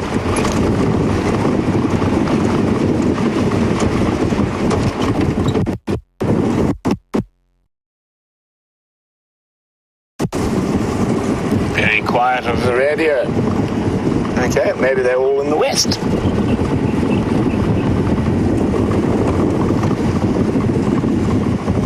Now, these seasonal pans are absolutely spectacular, especially these ones on the sort of floodplain of a little river like the Mulwati. So as you can see, hives of activity. Now, lots of little creatures. Oh, there's one little creature there, John. They just come out a little bit. I think it's, okay, slightly to the right. Zoom. A bird. Zoom. A little bit to the right. There he is. And that is a bird we have not seen in a long time. An exquisite little bird called a malachite kingfisher. Now, he will eat little fish, but he'll also eat lots of tadpoles and other creatures. Now, this is the smallest kingfisher species we get here, and one of the only pescivorians, so one of the true fish eaters, and is associated with water. So woodlands and brown-hooded and striped, they feed more of insects and away from water. But the little, tiny little guys, the malachite kingfisher, very pretty. I know he's a bit far. Unfortunately, he's just on the other side of the boundary at that little seasonal pan, but there we go. That's what he looks like up close. And we haven't seen them too much this year because of the lack of rain. I think this might even be my first one on live drives this year, and hopefully a new one for the bird lists, for those of you who've just started. As I was just saying, these little pans like we're looking at here are absolutely exquisite, especially here on the floodplain. Now, when I ask Jean-Ray to pan, show you why we're on a floodplain. So if we start just over there, sorry, Jean-Ray, and we start there, you see, now that is your sort of line of your 100-year flood. So there it starts going up. But now, if we come back across and become a bit wider, you can see it's quite sandy here. And the tree species that are here, you've got these nice leadwood trees. So all this topsoil that has been dumped by big floods in the past has been put here. So you quite often get some nice big trees, and you get quite a few different species of trees that aren't too common elsewhere in the reserve. And along with that, you get these beautiful pans.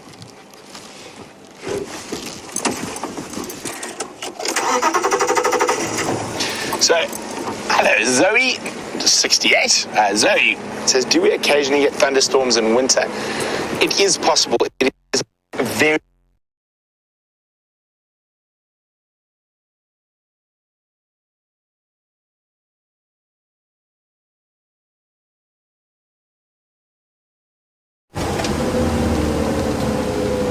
Just look at the sky.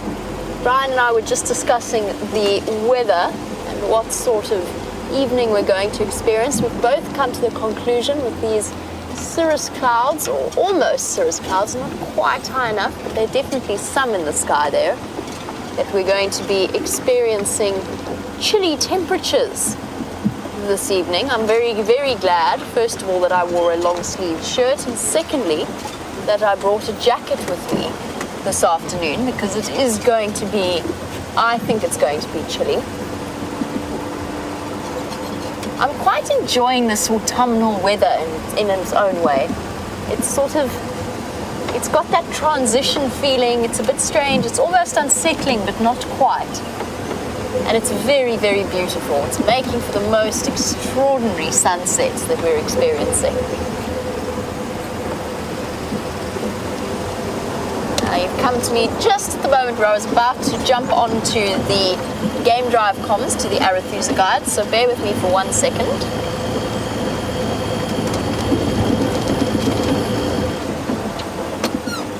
As we head on to Zebra Drive.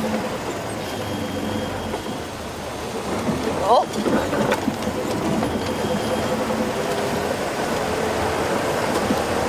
Afternoon stations, what's the lineup for those in Ghana?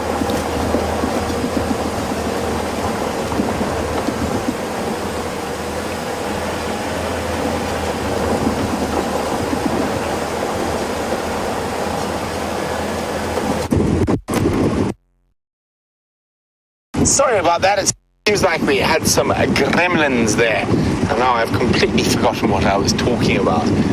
John, do you remember? Thunderstorms. Thunderstorms in winter. There we go. And it was from Chloe, if I remember correctly. So, or Zoe. Zoe 68. There we go. So we do almost always get rain during winter, but it's not normally a thunderstorm. Our thunderstorms are generally in the summer months. But as Ernest Hemingway said, two things one should never predict: the weather and a woman's moods.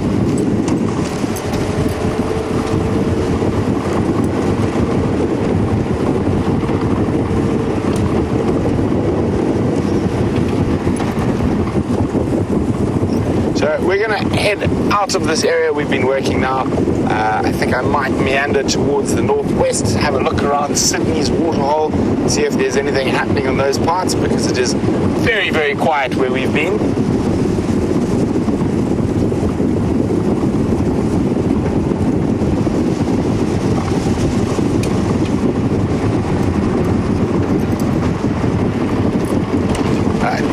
the armchair traveler said, did I say that Malachite kingfisher was the smallest or one of the smallest? I think it is slightly bigger than the pygmy, but it is one of the smallest.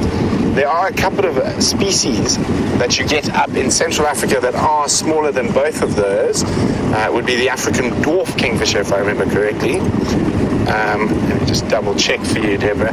I'm pretty sure pygmy, so 14 centimeters from Malachite, and there we go, 13 centimeters for a pygmy. So one of the smallest.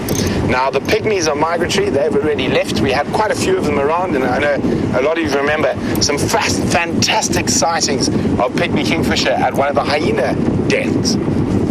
Oh, sorry, spider web. Sorry. Here we go.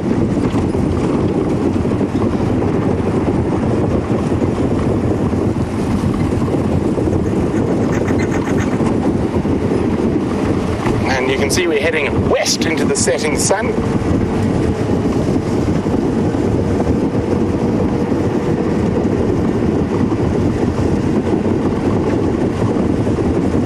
Just checking for tracks here.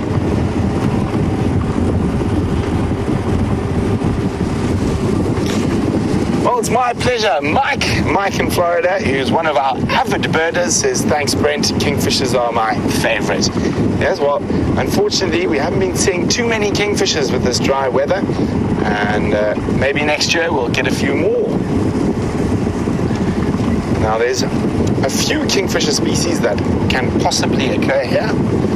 And we have seen, I think, a majority of them this year. Wow, Marilyn in Montana, a new bird species for her on her live bird list, number 151, with pictures.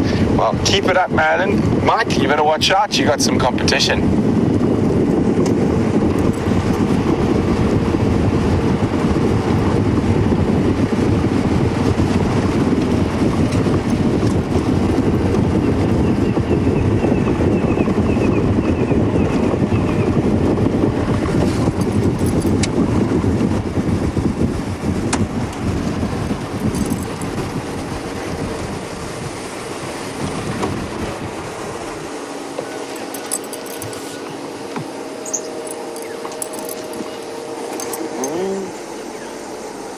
Got him in the gap there. On the termite mound, under the tree. You got him. There we go. Here we go. Some little dwarf mongoose peering at us from their castle. Now, they live in disused termite mounds. They're little chaps. Now, they'll be probably going to be sleeping in this particular termite mound. Oh, there we go. Look at that. See, grooming each other. An incredibly social little animal. Now, and they're very, very cute. It's the smallest member of the order Carnivora in Africa. And have a very interesting social structure. Now, very, very tight-knit little community with lots of grooming, as you can see. This grooming normally takes place now as they come home for the evening, so to speak, or when they wake up in the morning, and they're late risers. So they like to bask in the sun outside their termite mound before heading out to forage. Now, they have a very similar social structure to the African wild dog, strangely enough. So they have an alpha pair, and only the alpha pair breeds.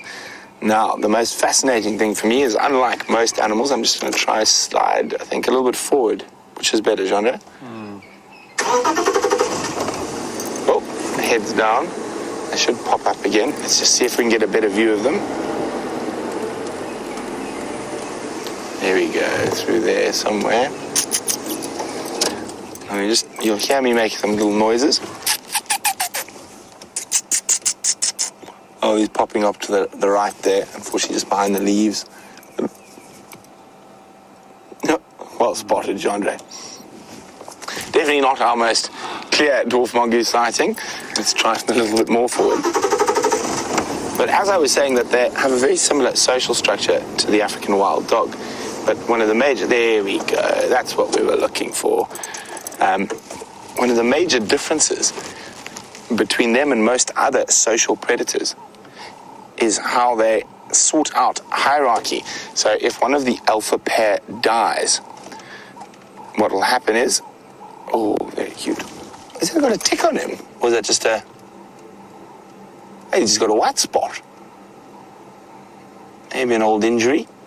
So what they do is they actually have a groom off. So if they're two members of the business that are of a similar rank, they will literally love each other, and the person who loves the most wins. So they're literally covered in saliva. It looks like they've actually been dropped into a bucket of water. They're so wet.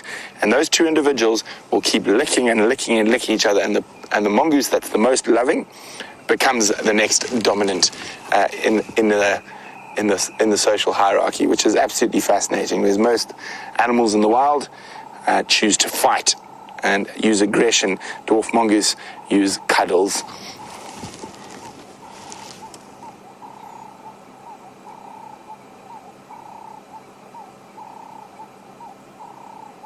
And we'll leave them to their social grooming and getting ready for bed while we continue west towards the setting sun.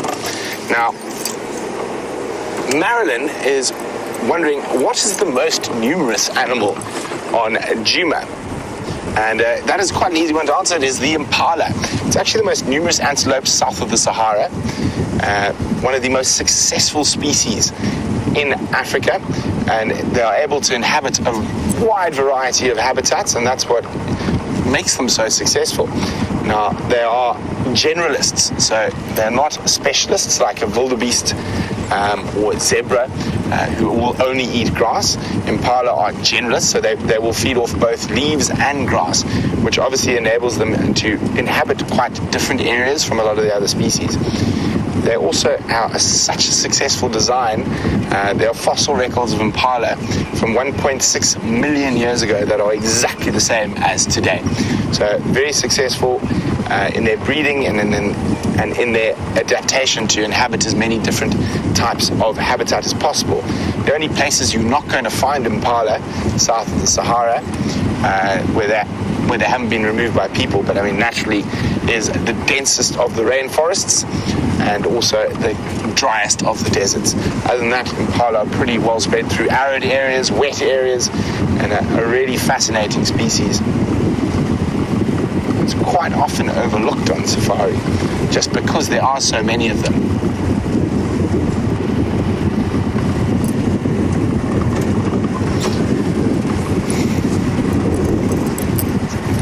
Now, Zoe, 68, hello again. Zoe would like to know, do you ever see people with mongoose as pets? You do. It's not ideal, and we had mongoose as pets as we were kids. They were rehab things that were given by the Natal Parks Board, which is the sort of big the people who look after all the game reserves in KwaZulu-Natal. Now, they are really fun and they are very loving, and you can imagine a very social animal with a very complex social system. You immediately become part of their business. For those who are not sure why I'm saying a business, just to let you know, that's the original or correct collective noun for mongoose. It's a business of mongoose. So the biggest problem is you now become their business, literally. Specifically if you've got males and females, so their territory is marked extensively with anal pastings, and any new person who walks into your house, the mongoose doesn't know, he will immediately anal paste on their feet. Zandre is giving me this wide-eyed, I've seen a track look, so we're going to have a quick squiz.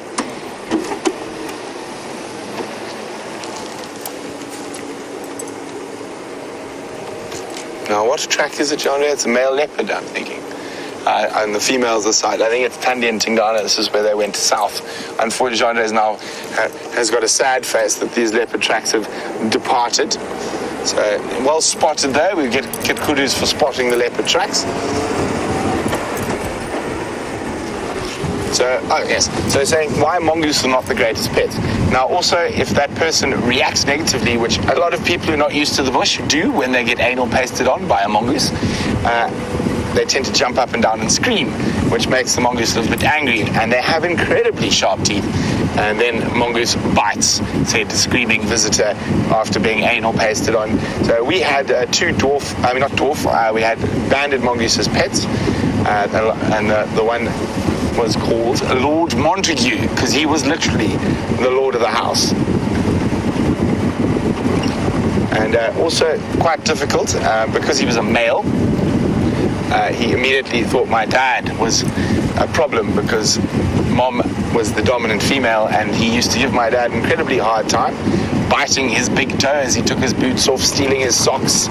I think the one day Monty got into very big trouble. He went and hid under my bed for a very long time. He managed to grab my dad's steak off his plate as he had just sat down to eat. He did some quite serious maneuvering to get to the steak, and as my dad sort of looked away, gone, end of snake. So we've had a lot of wild pets while I was growing up, and unfortunately there's never really a nice story that ends with the wild pets, because they are wild animals. And Lord Montague, he got eaten by a martial eagle. We had two impala. One was called biltong, the other was called pot roast. They both got killed by the cheetah. I think one of the only ones that successfully made it back into the wild was Hamish, the duiker. But generally not a good idea to keep wild pets if you can avoid it, as there's a reason they haven't been domesticated, and it's better to leave them out in the wild. So I know that sounds quite difficult. I mean, you can imagine finding a tiny baby mongoose that's been abandoned, and you want to pick it up and take it home, but it's actually better to let whatever's going to eat it rather than get involved. And I've just been reminded, we did have another one. We had Genevieve the Genet, who used to live in the sock drawer and was the most cleanly pet we've ever had. She would only go to the loo over in the basin, exactly over the plug holes. That was Genevieve. Now there's another problem having a nocturnal pet as well, as you go to bed, Genevieve thinks it's playtime, and having a Genet, who's fortunately not that big, leap onto your head at 3 in the morning is somewhat disturbing to some people. But generally, we try to leave the animals out in the bush where they belong.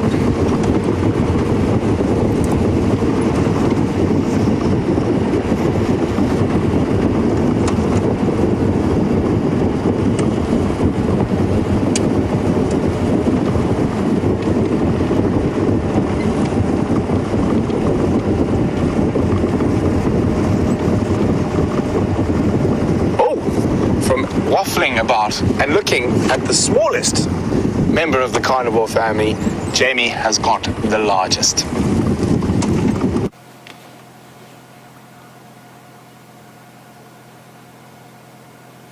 we go, across to Africa's biggest predator, the beautiful pride of Nkuhumas lionesses. And you can actually, from this angle, far better than we could see this morning, you can see that they are very, very hungry. Look at the way the hips are sticking out on that one female.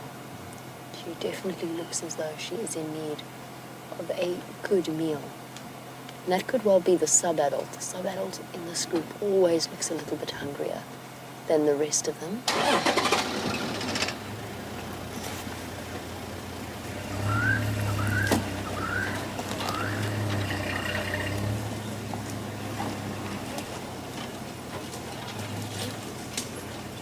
Not quite where we left them this morning. This morning they were even more impossibly hidden in the monkey orange thicket around them. Now they've moved out slightly more into the open. 4 of them there, and on the left, with her belly up in the air, the 5th lioness,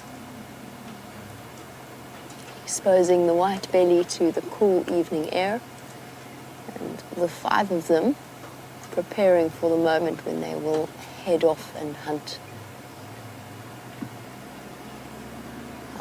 The reason why I got so distracted listening to James's update about that buffalo herd and where they were located was because I think that in the next few hours that will be the plan of the Nkuhumas, whether or not it remains to be seen whether or not they decide to follow those buffalo.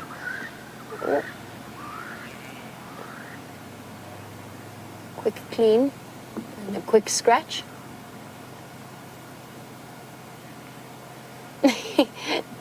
These are very lazy. There we go. She's looking, you can actually see her physically looking for the itchy spot before she started scratching. Heads up. Not fully on alert, but definitely looks as though there's a hint of interest in her eyes.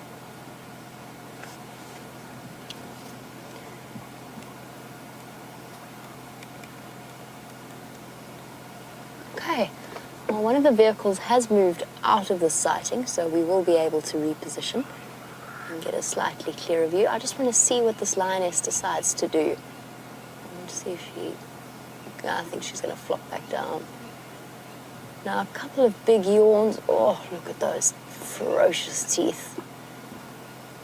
Now, a couple of big yawns, restlessness like scratching, licking their paws.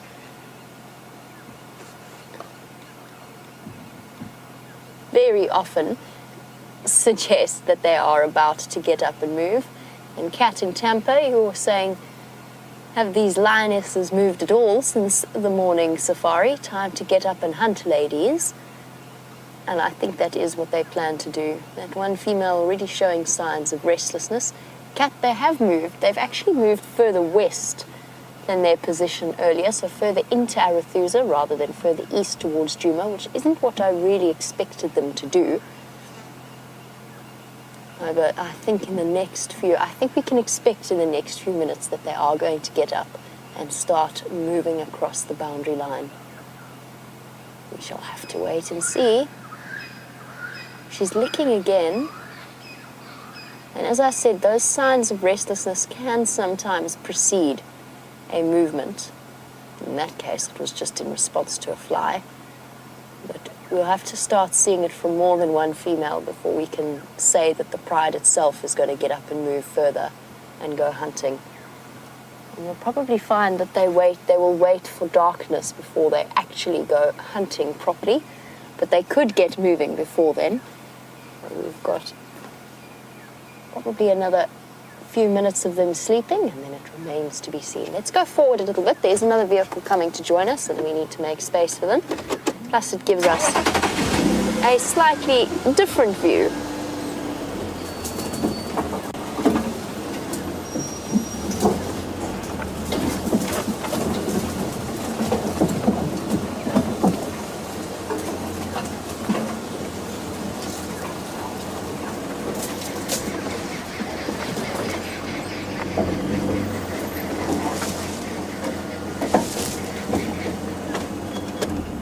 Hello, lovely ladies. Isn't it interesting how this particular pride, when they're all together, all 5 of them together, they are perfectly relaxed with this kind of space between us and them. Yet when there's only 2 of them, that instantly changes and they become a little bit more skittish around the presence of vehicles. And that, I think, is it's one of the reasons why it's so important for us to really study their body language and their behavior. And while I was pulling forward there, I was watching them the whole time, just to make sure that they weren't in any way unsettled by our approach. As you can see, they're quite happy with us being next to them. This is definitely an improvement on the view that we had this morning. Thank you, ladies. A pile of very flat lions. That is the sub-adult at the back that I mentioned. She always looks slightly thinner than the others. That's for a couple of reasons. One, she's still a late sort of teenager, so all that growing, that lanky growing that teenagers do. And then she's also smaller than the others. And of course, with lion prides, there's no altruism in the way that they feed. It is every lion for his or herself when it comes to a kill. And as such, the sub-adult can't quite compete with the rest of the adults in terms of physical strength. What a beautiful picture these lionesses make in this afternoon light.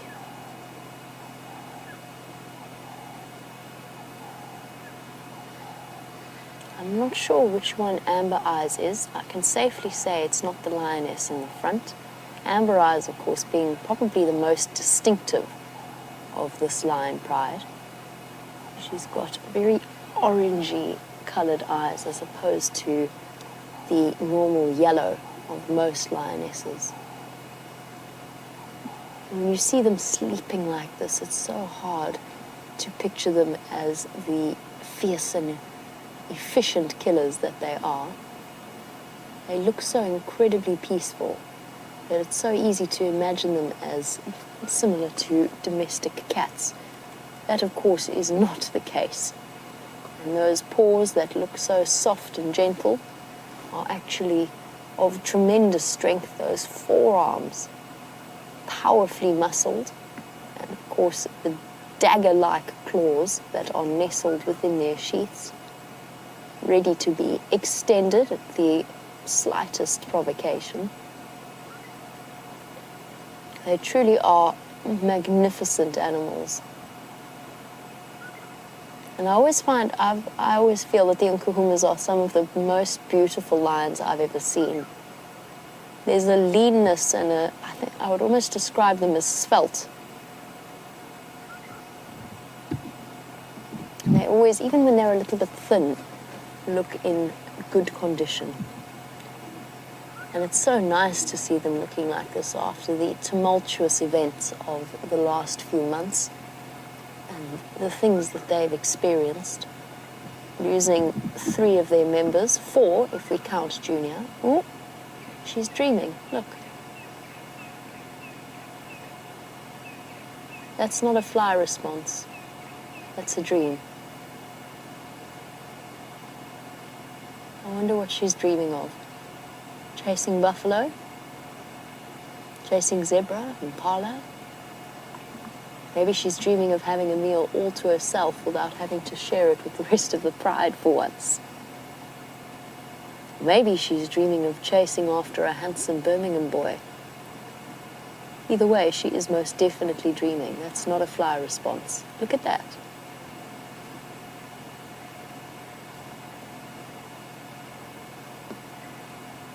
Where are you running in your sleep, girl?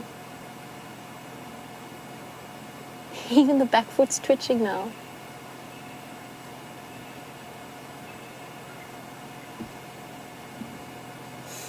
That's lovely.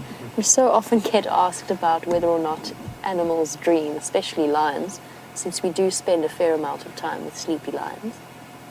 And this is such a good proof that they really do. Just like your domestic cats or your pet cats and dogs at home twitch when they sleep.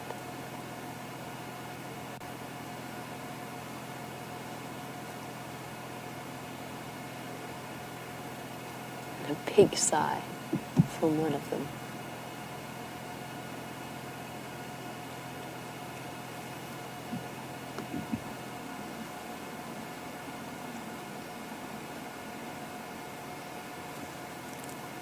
And all of them starting to shift around. Oh, look at that. Big stretch in her sleep. In the process, kicking the female in front of her. Lions naturally do not have severe personal space boundaries.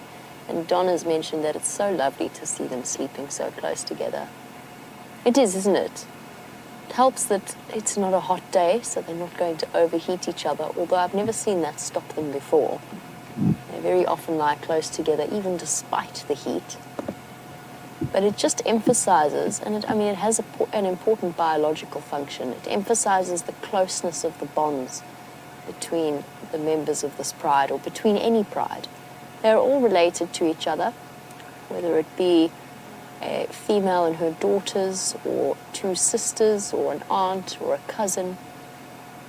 They're connected by genetics and by shared experiences, and that bond is what makes lions so successful and makes them the apex predator of this area, especially at night. Not, of course, counting human beings.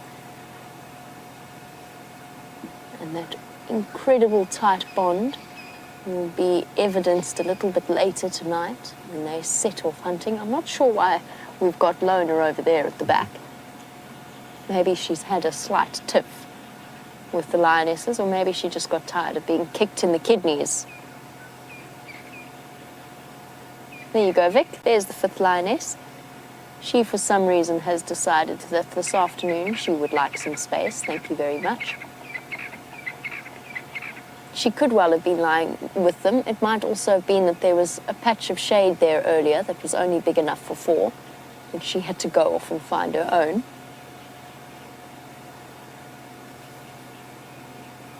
Or maybe, as I said, she just got a little bit tired of being trodden on or sat on. The sub-adult in particular, I've noticed with the Nkuhumas, is very affectionate, but she doesn't always necessarily recognize when she's crossed a personal space boundary. You know, she'll walk up to one of the females, give her a head rub, which is all fine and well, and then sits on one of their heads.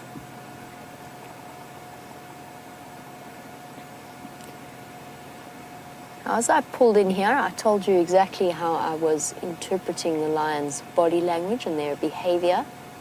And Zoe was wondering if you get any training on reading it. And Zoe, yes, you do. You do get training, and a lot of the textbooks will provide you with the basics. However, nothing can really, in its own way, match up for the time that you spend with the animals. So there's a combination of what you learn as you go along, and then there's also instinct. And you can learn, it's that observational skill is something that you can learn just by watching your pets at home, because a lot of the visual cues are very, very similar. So yes, it is something that you absolutely can be trained in, and then something that you work at perfecting over time, and you get better at it.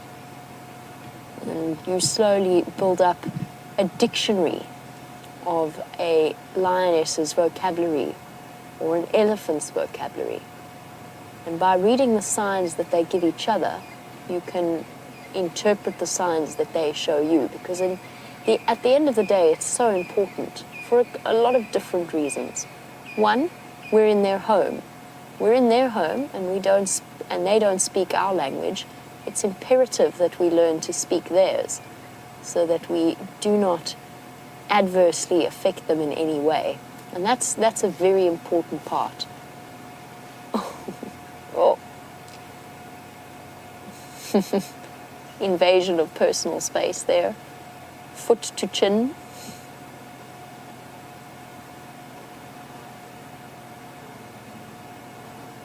This is...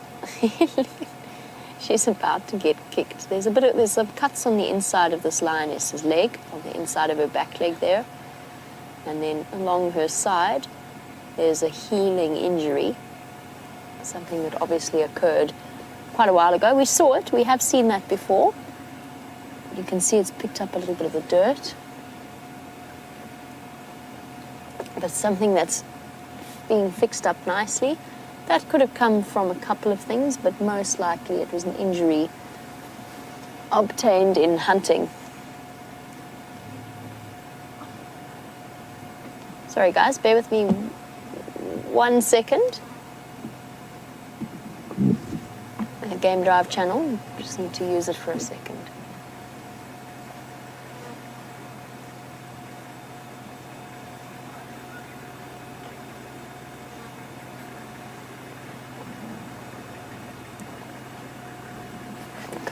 They're continuing their conversation. I'll wait for my moment to be able to say something.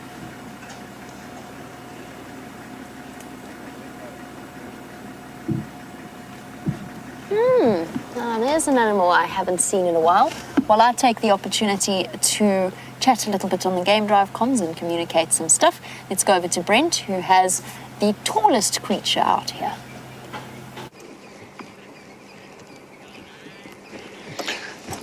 Well, here we go, and I just said this morning I hadn't seen a giraffe in an age, and there we go. Lots of giraffe. There's actually 1, 2, 3, 4, 5, 6, 7 around us at the moment. feeding on the acacias. Acacia exuvialis, to be precise, the flaky thorn acacia.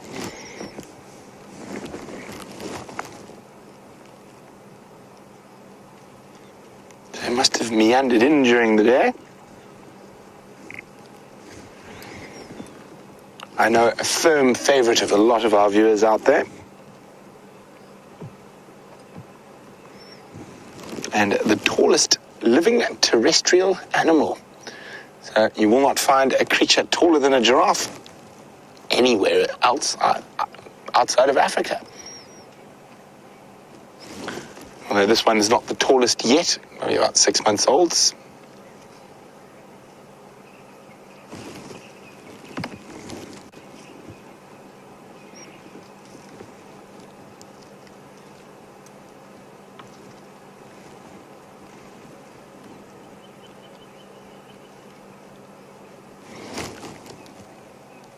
They have quite a scattered distribution range compared to a lot of other animals, and some of that is to do with people, but more to do with their specific habitat requirements. So you get vast gaps without any giraffe, and then they start again. So if you take the Miombo belt, so Miombo is a type of woodland. It's the largest dry woodland in the world, as far as I know. It extends all the way from northern Botswana, northern Zimbabwe, right through into West Africa to the edge of the Sahel, which is not very good giraffe country. So a great example of this is that you have giraffe occurring quite frequently and all over the place, up to the Zambezi River. And north of the Zambezi River, apart from the Luangwa Valley, the next place you're going to see a giraffe is in the Serengeti, or the southern Serengeti, Mikumi National Park in central Tanzania. So very, very strange that there's these huge gaps. And obviously filled with the joy of the afternoon, that little one. So those gaps, unlike with certain species where they've been removed by people, is a habitat requirement that has caused these gaps. Now, there's a couple of species that are very distinctly absent from that between the Zambezi and the Rufiji River. Giraffe being the biggest of those. Black-backed jackal is another very interesting one. And you have up to the Zambezi River and then nothing again until central Tanzania.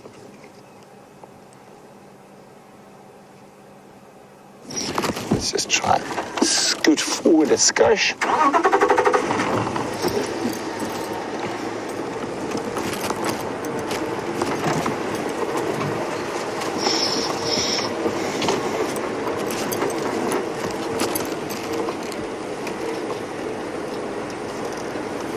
These are such graceful animals, and hensing their name, giraffe, and it comes from Arabic and actually means the one who walks swiftly. Zarafa is the Arabic.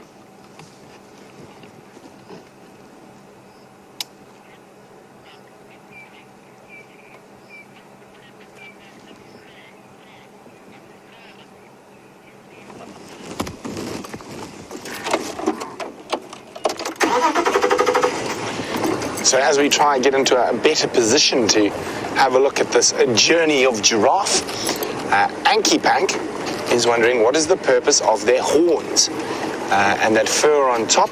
Well, they're not true horns, they're actually called ossicones. And so their horns are solid bone covered in skin and hair on top.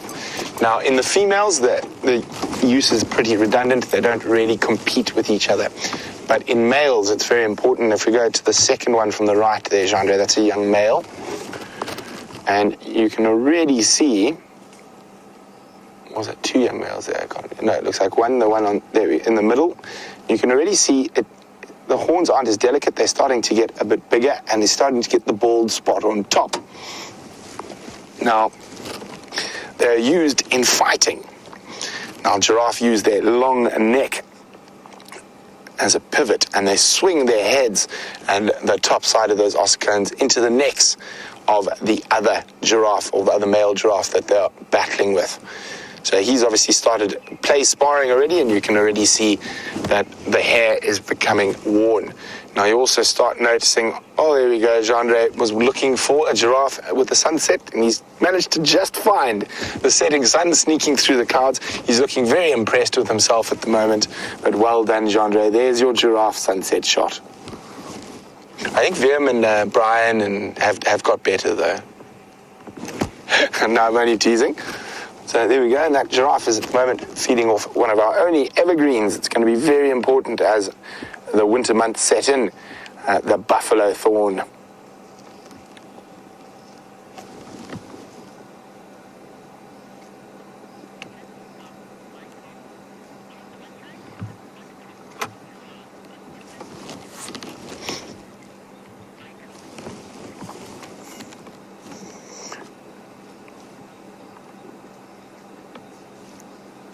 So Michael is wondering whether the patterns, oh, there we go, a little jog from the youngster. The patterns in giraffe differ in different parts of Africa. They do, and there's quite a lot of argument about the speciation in giraffe and how many subspecies or different species there are, and they have very distinct, different versions depending where in Africa you might be. So there we go, there's an example. So there's said to be the Angolan and the southern giraffe, but they're pretty similar. And you can see these are the different family trees here, and leading to the different skin patterns. Now, there you go, the orange here is the Maasai giraffe, and that's seen in the Serengeti and Masai Mara. Then you have the reticulated giraffe, which is that there, which is very, very distinct.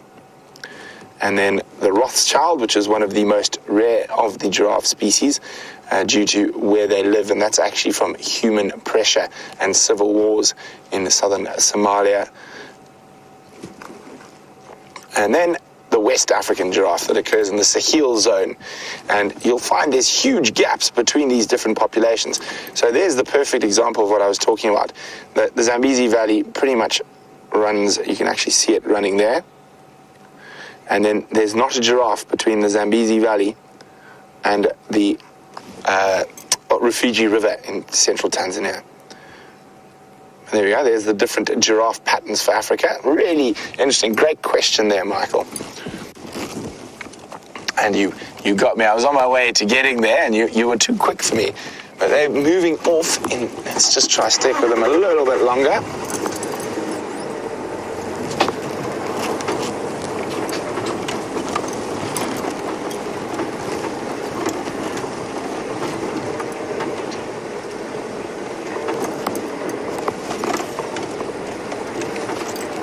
So, Joan, Jandre spotted another one here. Joan in Washington's wondering, do giraffes have very tight family units like elephants do? Not at all. They're a bit, wishy-washy with their family units, and they do change quite often. But normally you will find groups of females and their youngsters together. The males are quite often solitary unless there's a female estrus to look for. So, but they don't stay together nearly as tightly as elephants.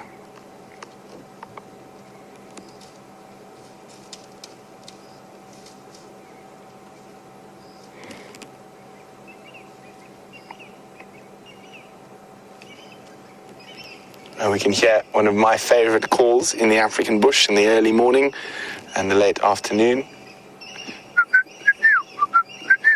Now, I know a lot of you out there know it. Let's see if you guys have forgotten your bird calls or you still know them. So if you know what bird is making those calls, pop me an email, questions@wildearth.tv, or use the hashtag SafariLive on Twitter. So, for now, there are only two different members of the giraffe family left in Africa. In the fossil records, there were a lot more. There were over 10. And probably one of the most interesting for me, it's probably, I'm just trying to remember now how old it was. Now, this was also the closest relative of the modern-day okapi, but they were incredibly large, massive beasts, and they actually had multiple ossicones. But at the moment, only 2 left from all of them that used to be there. And there's just a quick idea, the fossil of Santherium, the largest ever of the giraffe species that existed. And you can see how massive that skull and horns were. Now, they lived in south-central Europe all the way through to the east into China, believe it or not. So giraffe species were quite once widespread. Oh, look, there's a little bit of dominance going on between 2 young boys. And we might see a little bit of a head swing. He started one, but no, stop now. More interested in feeding.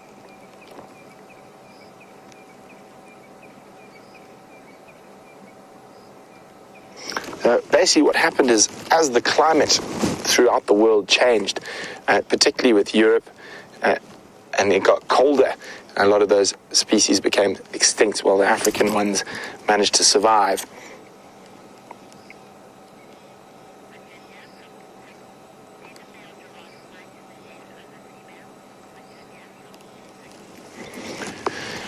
So Virginia is wondering, do they ever fight to the death over females?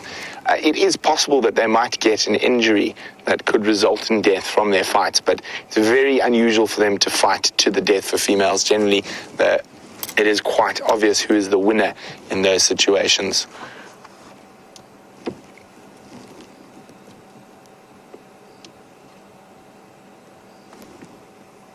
Okay, well, we're going to leave the giraffe to munch on, and I think before it gets completely dark, I know the guys checked the hyena den a little bit earlier, but it wasn't active, but I think we'll go have a squiz, see maybe it's a little bit later that there is some activity there.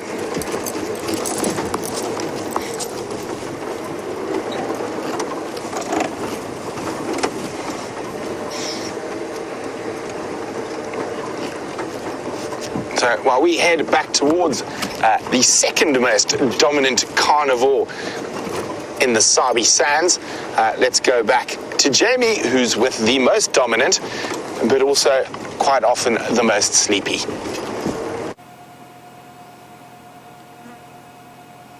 Still with our dominant nocturnal predator, the lion.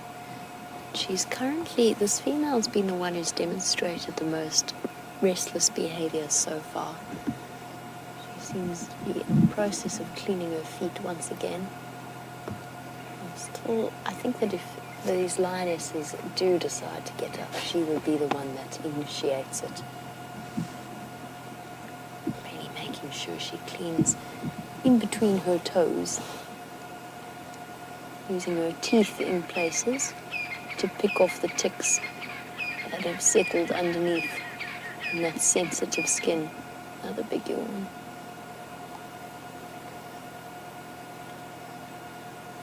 Just in that brief glimpse of her teeth, you can see that it's a young lioness.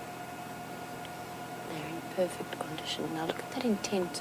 Okay, I was about to say that intent stare. She might have spotted something. There is, of course, always the possibility of a hapless animal wandering in across this lion sighting.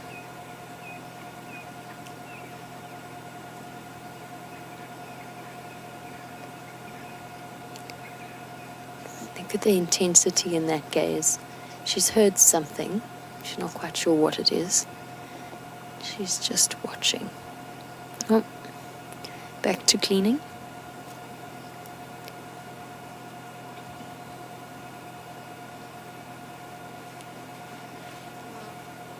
Time for a clean around the belly as well.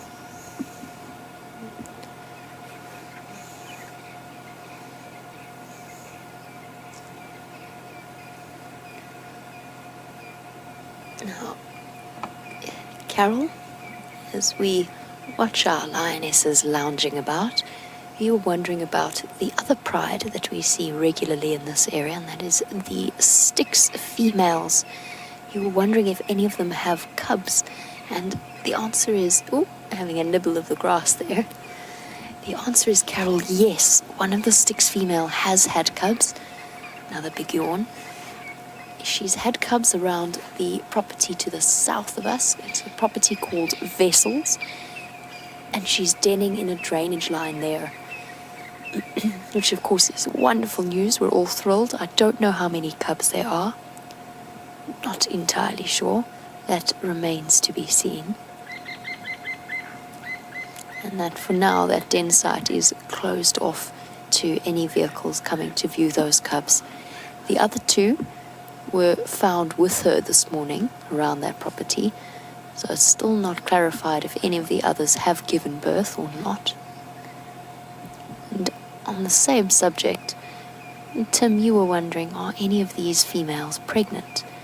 And the answer is, if they are not nearly as late stage as the Styx females were. In other words, if they are pregnant, it's still very, very early, maybe a couple of weeks, a month at the most.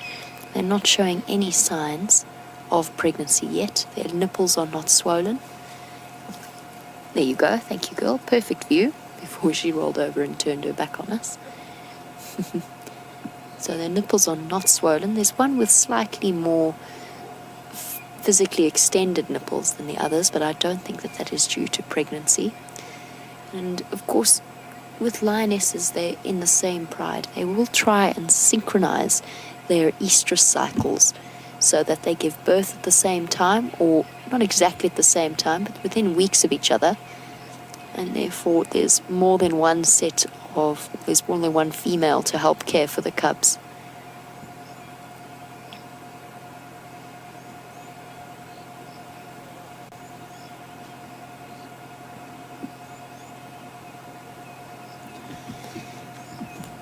This is a lion pride that we have kept very careful track of, and I mentioned the fact that they have been through some tumultuous times over the last few months. And Chantal, you were wondering on the subject of our lion dynamics, why is it that we see several groups of females and not mixed groups? And the answer is that is actually the way that lions work in the wild. A lot of documentaries, in order to sort of make the story a bit easier to explain, and a lot of course, The Lion King being the prime example, give the impression that a lion pride is made up of a dominant male or two dominant males and their females. That's not actually how it works. Oh, big stomach scratch. And I think the time has come for the ladies to get up. Big yawns, a couple of sneezes. It was the female that was licking herself that initiated this movement. Oh, look at that traditional head rub greeting. Sorry, Chantal. I'm just going to have to put your question on the back burner for 1 second while this lioness decides what she's going to do. Oh. She's going to sit on her pride member. That's sort of the behavior that I was describing of that female, of the subadult female. Sorry, Chantal. So how lion dynamics actually work is that a pride will have its own home range and territory, an area that they move about in, and they will sort of share a boundary with different other prides of the area. They might be related to each other, they might not be. Either way, they keep fairly separate from each other. A group of males, whether it is a single or a group of 2, 3, and up to 5, for example, we have a group of 5 here, will then have an even larger territory that overlaps the territories of several different females. And I'll use this as an example. The Birmingham boys are 5 males that have recently taken over this area. They roam about in a territory, roughly, if I had to guess, would be about the size of 8,000 hectares. The Nkuhumas home range or territory, let's say territory, so the core defended part of their home range, is probably about half of that. So the Birmingham boys overlap with the Nkuhumas, they overlap with the Sticks, and they might overlap with other lion prides as well. And what they will do is they will move between the females if the females come into estrus. They might occasionally meet up for kills or for social occasions when they're in an area. But other than that, they move about on their own, defending their territory, calling and scent marking as they go along in order to keep other males from coming in and being a threat to the females and their offspring. So lions don't guard, a male lion does not guard one pride.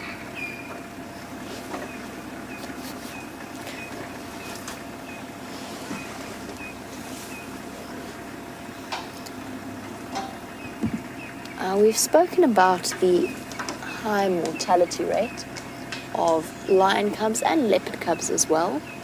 But Erlene, you were wondering, is there any chance that the Nkuhumas would kill Sticks cubs or the Sticks would kill Nkuhuma cubs, so vice versa? And that, of course, is because they could be competition to each other. The answer is it is relatively unlikely, but it does occasionally occur that lionesses will kill cubs from another pride in order to reduce competition to their own. I'm just going to take this opportunity to rearrange our light.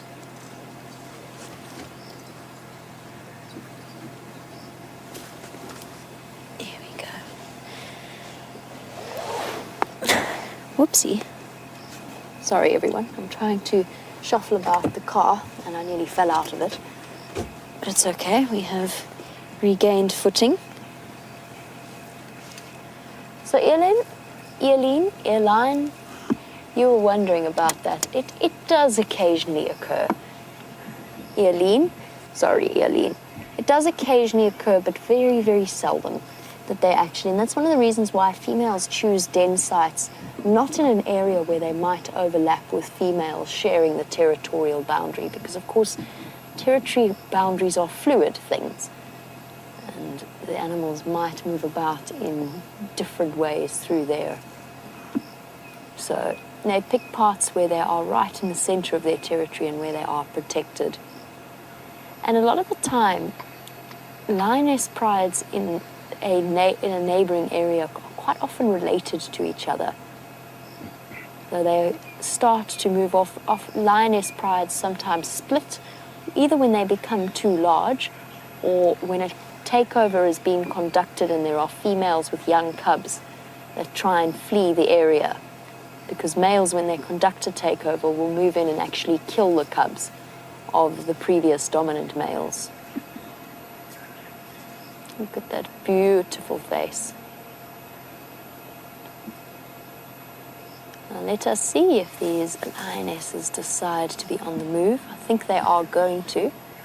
But while they make that decision, let's head over to Brent and find out what is happening on quarantine.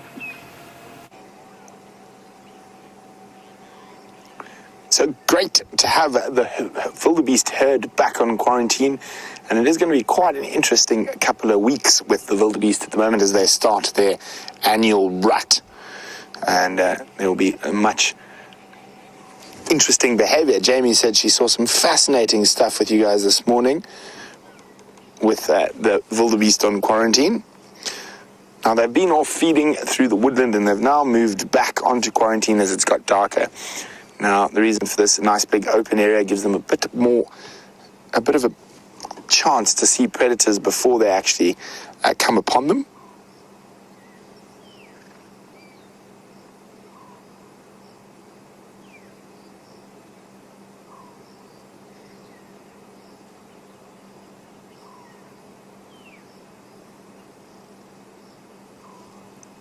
And we can hear lots of wonderful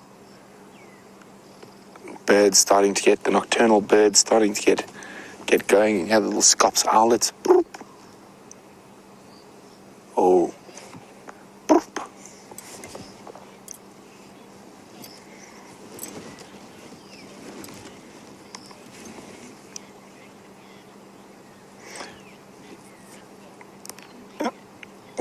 Crystal, speaking about birds, oh, look there, someone's just arrived. There's a male coming in. There he is. You can sort of see him. He's just come in from the left-hand side. Near that one's just stood up. And you can see there's going to be lots of interesting behavior. Oh, anyway, before I forget, Crystal in California, well done. Spot on. The bird was indeed Shelley's Franklin. Or she says, as I know it, the beer can bird. There we go. This is what we're talking about. The rut has started. Well done, Crystal. Shelley's Franklin. So the males are going to be competing heavily for females at the moment. They might not be quite ready to mate just yet, but that's not going to stop them trying. So these male wildebeest defend a set area, and the females will move between different males' areas, so they will try every advantage to try be able to mate with them before they decide to move through to the next wildebeest bull's patch of land.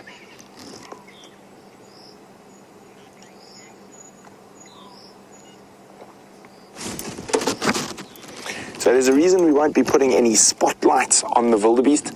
They are a diurnal animal, and if we do that, it can temporarily blind them. So we do apologize if it is a bit dark, but there is some interesting behavior going on.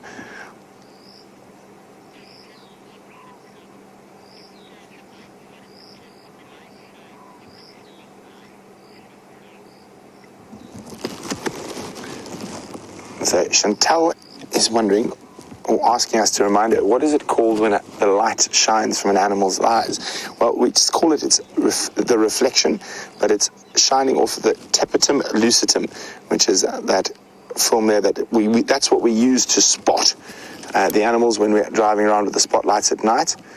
And the wildebeest actually is walking quite close to the vehicle, so they're picking up the light from the car.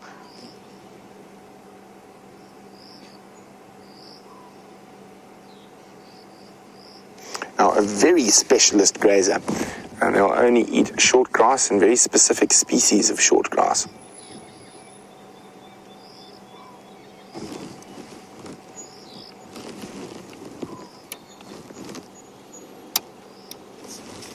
Yeah, that one's coming even closer again. Sorry, I was trying to turn off my other side light because otherwise someone's going to drive into it and I might blind them and cause them to miss the road. Beautiful African scene there.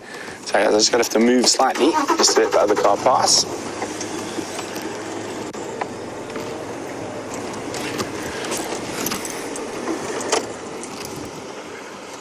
Oh, hello. Hello, Michael. How are you? Very well, thank you. Yeah, how was your leave? It was good. Good. Mike from Cheetah Plains is next to us. We're enjoying the wildebeest as well. Oh, there's a bit of dust bathing to the left there, Jean-Andre. Any luck this afternoon?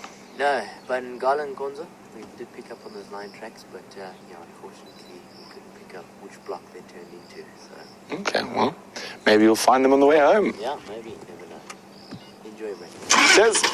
And as I said, it's going to be fascinating watching the wildebeest rut progress over the next little while. And having a nice little dust bath before bed. So they're probably going to bed down and ruminate right here on quarantine. So I might be able to hear them all the way from the Djuma cam, that doing, doing, or if they get disturbed by a predator, some snorting. Now, I'm going to do something a little naughty, but and then often snort back at you. But he's not doing it today, but you'll hear that if they see a predator, or sometimes if they just see anything, they're not sure if they snorted it. Okay, well, I think it's a bit too dark to continue watching these guys. Let's see if we can go find some nocturnal creatures that don't mind a spotlight.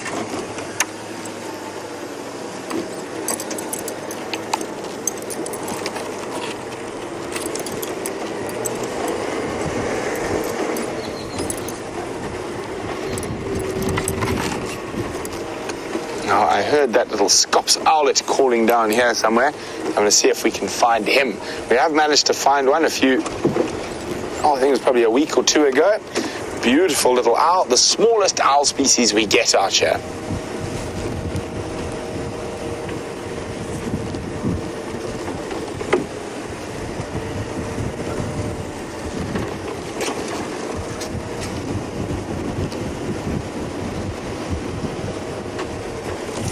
So while we try find some of the smaller things, back to Jamie with the big ones.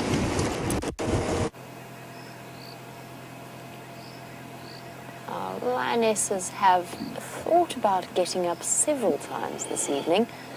Apparently the thought is just too much to bear right now. I think they're waiting because it is a clear night. They're going to be waiting for it to get fully dark before they move out and about.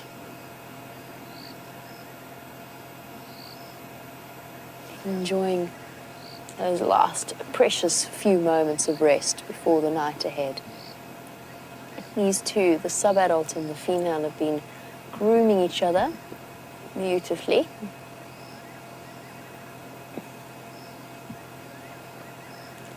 And all in all, demonstrating even more clearly a lion pride's lack of personal space. Oh, did your tail flick you there? That was interesting. Her tail thrashed before the itch, or when the itch started, and then she lifted up her head to scratch it on her side. And she actually used the tail to flick at that scratch. She's also got scars around her head, this female. We spoke about that healing injury. Those could be tooth marks. I would guess that they are. She's got marks along her neck as well. But I'm not 100% sure where those injuries have come from, whether or not they came from time spent with the Birmingham boys. One of the females was mating, but I don't think that it's her. Most likely, I think that those injuries were obtained, or could have been obtained, during a kill, during a hunt and a kill. Animals that are being chased by lions are very prepared to fight back, and they will kick and thrash their horns and thrash their hooves. I'm still looking at her head though, and those sort of look like bite marks to me. But they're too close together to be canines of, or top canines of a lion. I'm not 100% sure exactly what happened to her, and we'll probably never know. But animals, unlike people, show a tremendous amount of resistance to injuries like that. Not something that is going to concern her terribly much, and it's already completely healed up.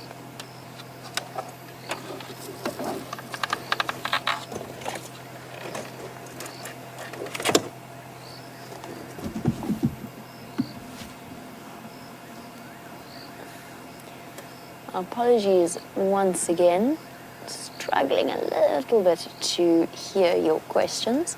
So if I get names wrong and the like, please forgive me.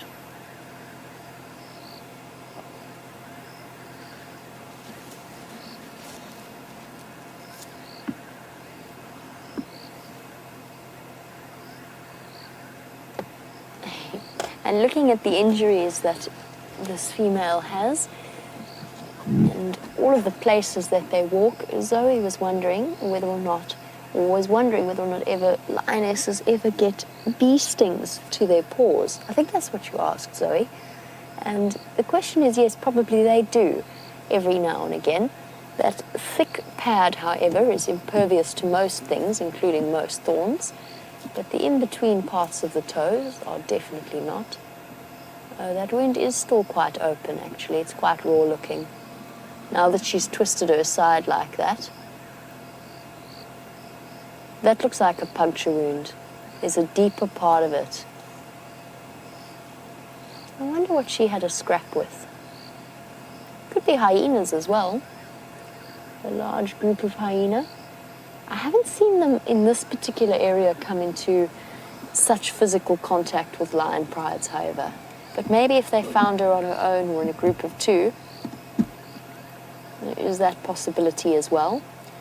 Now, two of them having some good yawns and cleaning themselves. And this is a clear sign that in the next few moments they should be getting up.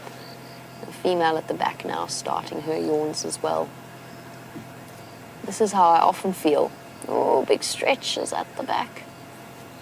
First thing in the morning. There's that perfect cat stretch.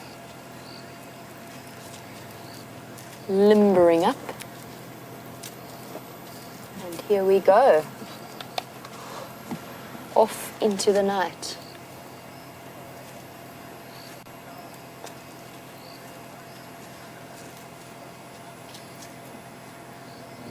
Where to, ladies? Which way are we going to go?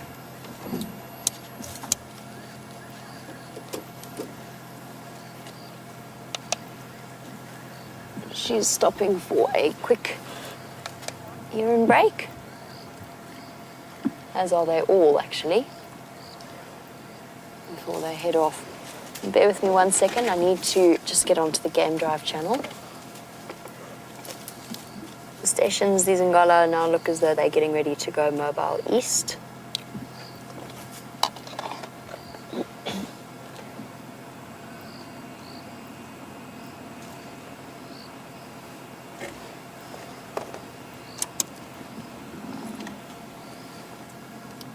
Okay, copy. It is on the northern side of Knobthorne Open, but the pan that leads from Knobthorne Open to Red Dam, you should see, or the road from there, you should see our lights. Copy that, no problem. They look as though they might head towards the Open itself. Look at her phlegm and grimacing there. She was testing the scent of the other lioness's urine, pulling it into the organ of Jacobson.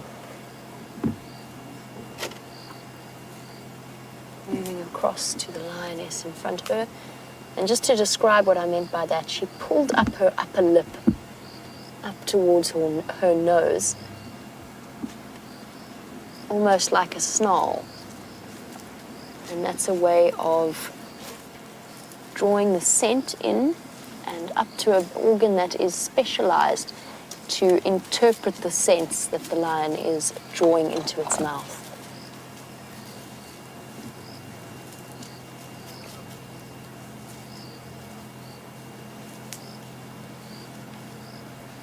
And off we go. Here we go, out on the hunt. Just to let you know, there are other vehicles that are wanting to join this sighting. At the moment, we have one other person with us. There is a third on its way. Oh, I forgot I need to unimmobilize the vehicle. That's not very helpful. I've got into bad habits since I stopped while I was driving Wendy.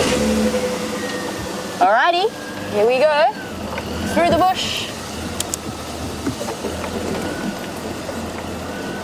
And on an adventure with the lionesses of Arathusa and Djuma. Everybody duck, wash your heads. Okay there, Brian? Yep. Awesome.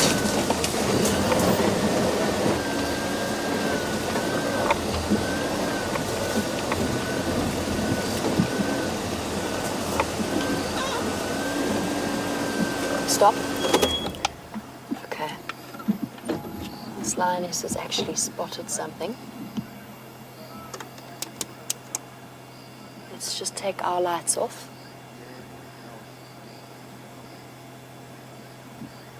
There's something that they've spotted.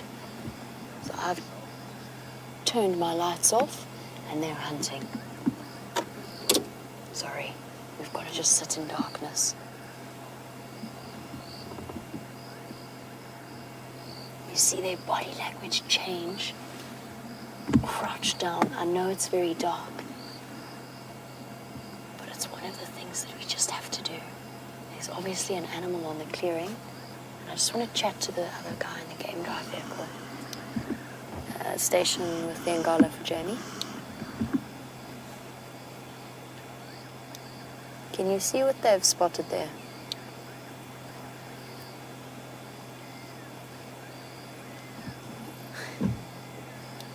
Okay, copy. Confirm there's nothing.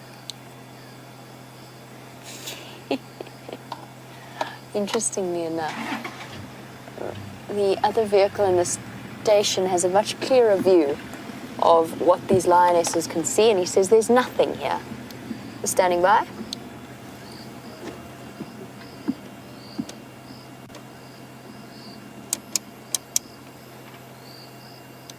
I had tracks for some of them crossing, and we had Shlambi on Philip's cut line this afternoon.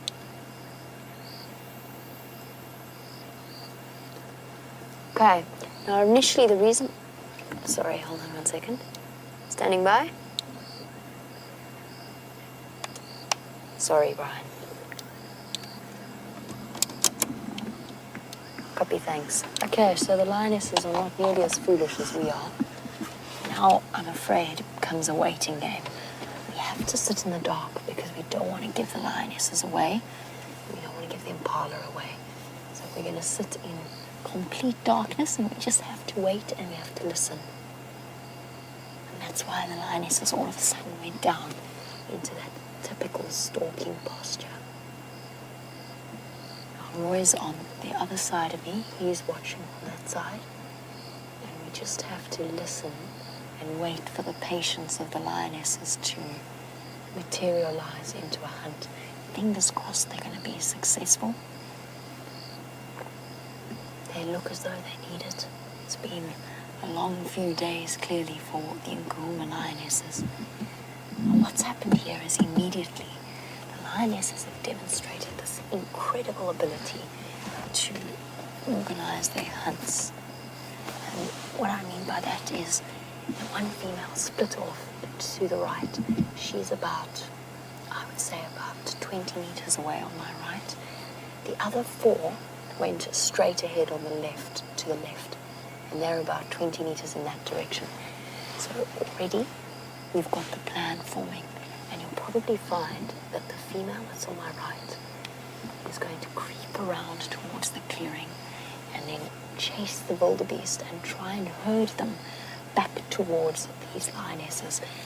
We've seen them hunt on clearings like this before. So that is what I'm interpreting is going to happen just from what we've observed with them.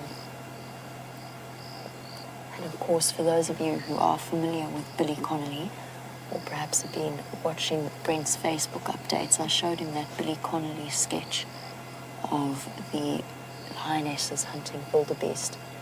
And now this is all I can think of. That incredible description that he gives of the lioness calling to her pridemates and going, Betty, go that way. You could just imagine the Nkuhumas doing exactly the same thing now. That way. Telling each other on the count of 3 they're going to go. I'm joking, of course, but a lioness hunt is so well coordinated and so well handled. And just to let you know, I can still see them. Impalas are rutting, I think. I just heard an impala call off to the right. Yeah, that's their rutting sound. So they haven't spotted the lioness. They don't know that they're here. Remember how we discussed about the impalas? The males getting distracted by each other and the fact that it puts them at risk of attentions from predators. This could be a perfect example.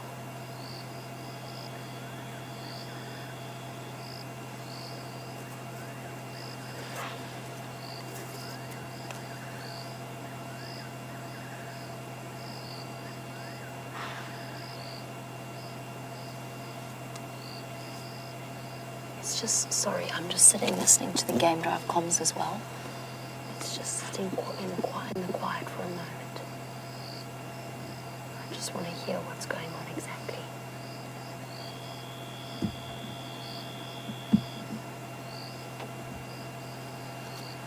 I can see at least one lioness in the darkness ahead of me. Now that impala call that we're hearing now, if it was the call of impala having spotted the lions, there'd be lots of them shouting, bah, bah, bah, bah, bah. At the moment it's, oh, hold on.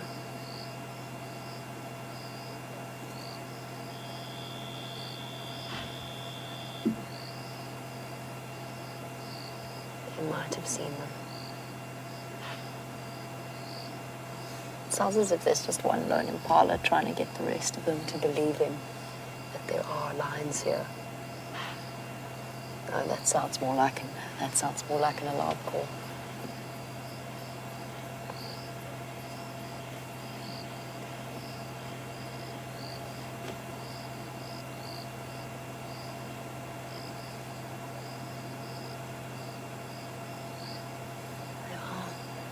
People that are waiting to get into the sighting.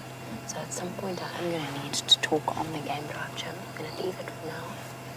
Just take this opportunity to listen.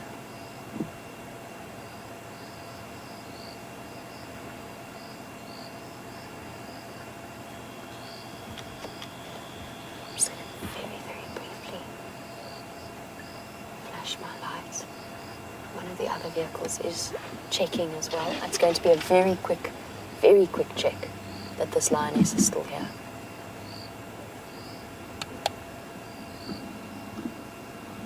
Cool. Sorry. Sorry, Brian. I know this may be a bit too quickly even for you, even with our fantastic cameraman. This is one of the most difficult things for them to film because we have to sit in complete darkness. And we just have to try and describe what we're hearing. The cameramen don't have anything to focus on, anything to look at. It's such a tricky one to balance.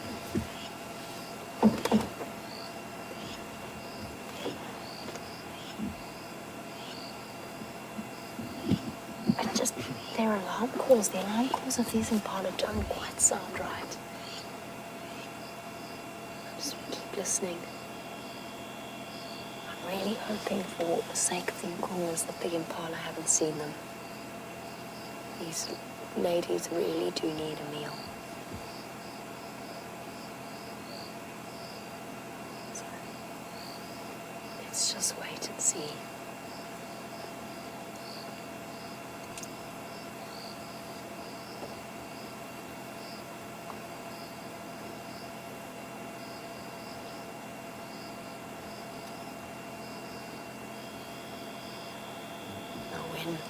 The fourth vehicle does want to come and join us.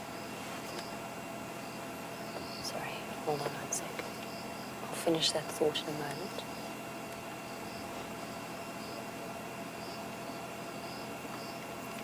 When a fourth vehicle does want to come and join us, we will have to pull out of the sighting, and that's because we have been here for the longest out of anyone. We've spent quite a considerable period of time with them. Out here, because of the way that things work, we don't want more than 3 vehicles at a sighting having a negative impact on what's happening with the animals. So every single sighting is limited to a maximum of 3, and occasionally, depending on the situation, we might even have 2 or 1 vehicles that are allowed in a sighting with an animal. And that's a judgment call that's made by the guides themselves in order to reduce the negative impact that the vehicles have on the animals. Obviously, we want to have utmost respect and as little impact as we can have on their lives. Sorry guys, bear with me a second. Standing by.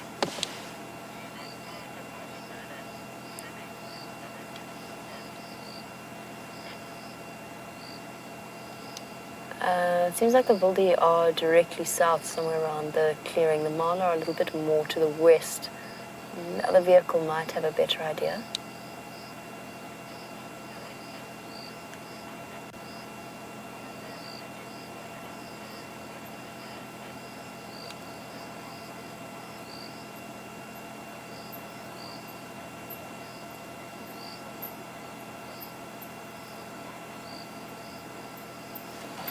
So, what that conversation was about is another vehicle that wants to approach, but he wants to check which direction the wildebeest are from the lions versus versus where he's coming from. Because what he doesn't want to do is, A, scare the lions, well, not scare the lions, but sort of illuminate the lions, or B, chase the wildebeest straight towards them.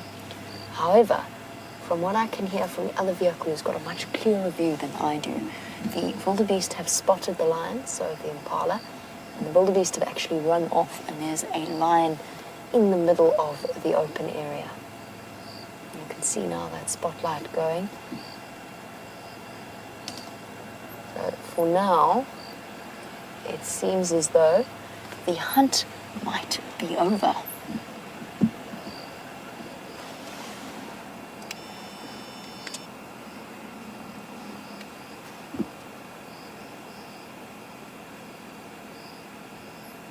And obviously, as you can see, we have extended our show ever so slightly. Unfortunately, it is time for us to head out and to move off. There's another vehicle that is approaching, and it's time for us to make space, especially now that this hunt is over. So, for the sunset safari, we can keep our fingers crossed for large and well-fed Nkuhumas on a kill. I'm going to say a very big thank you to Brian. I'm going to say goodbye on behalf of Brent and Jeandre, as well as big thank you to Rebecca, who was directing again this afternoon her second show. Wherever you are in the world, have a fantastic day, and thank you for joining us, and we will catch you for the sunrise safari. Cheers.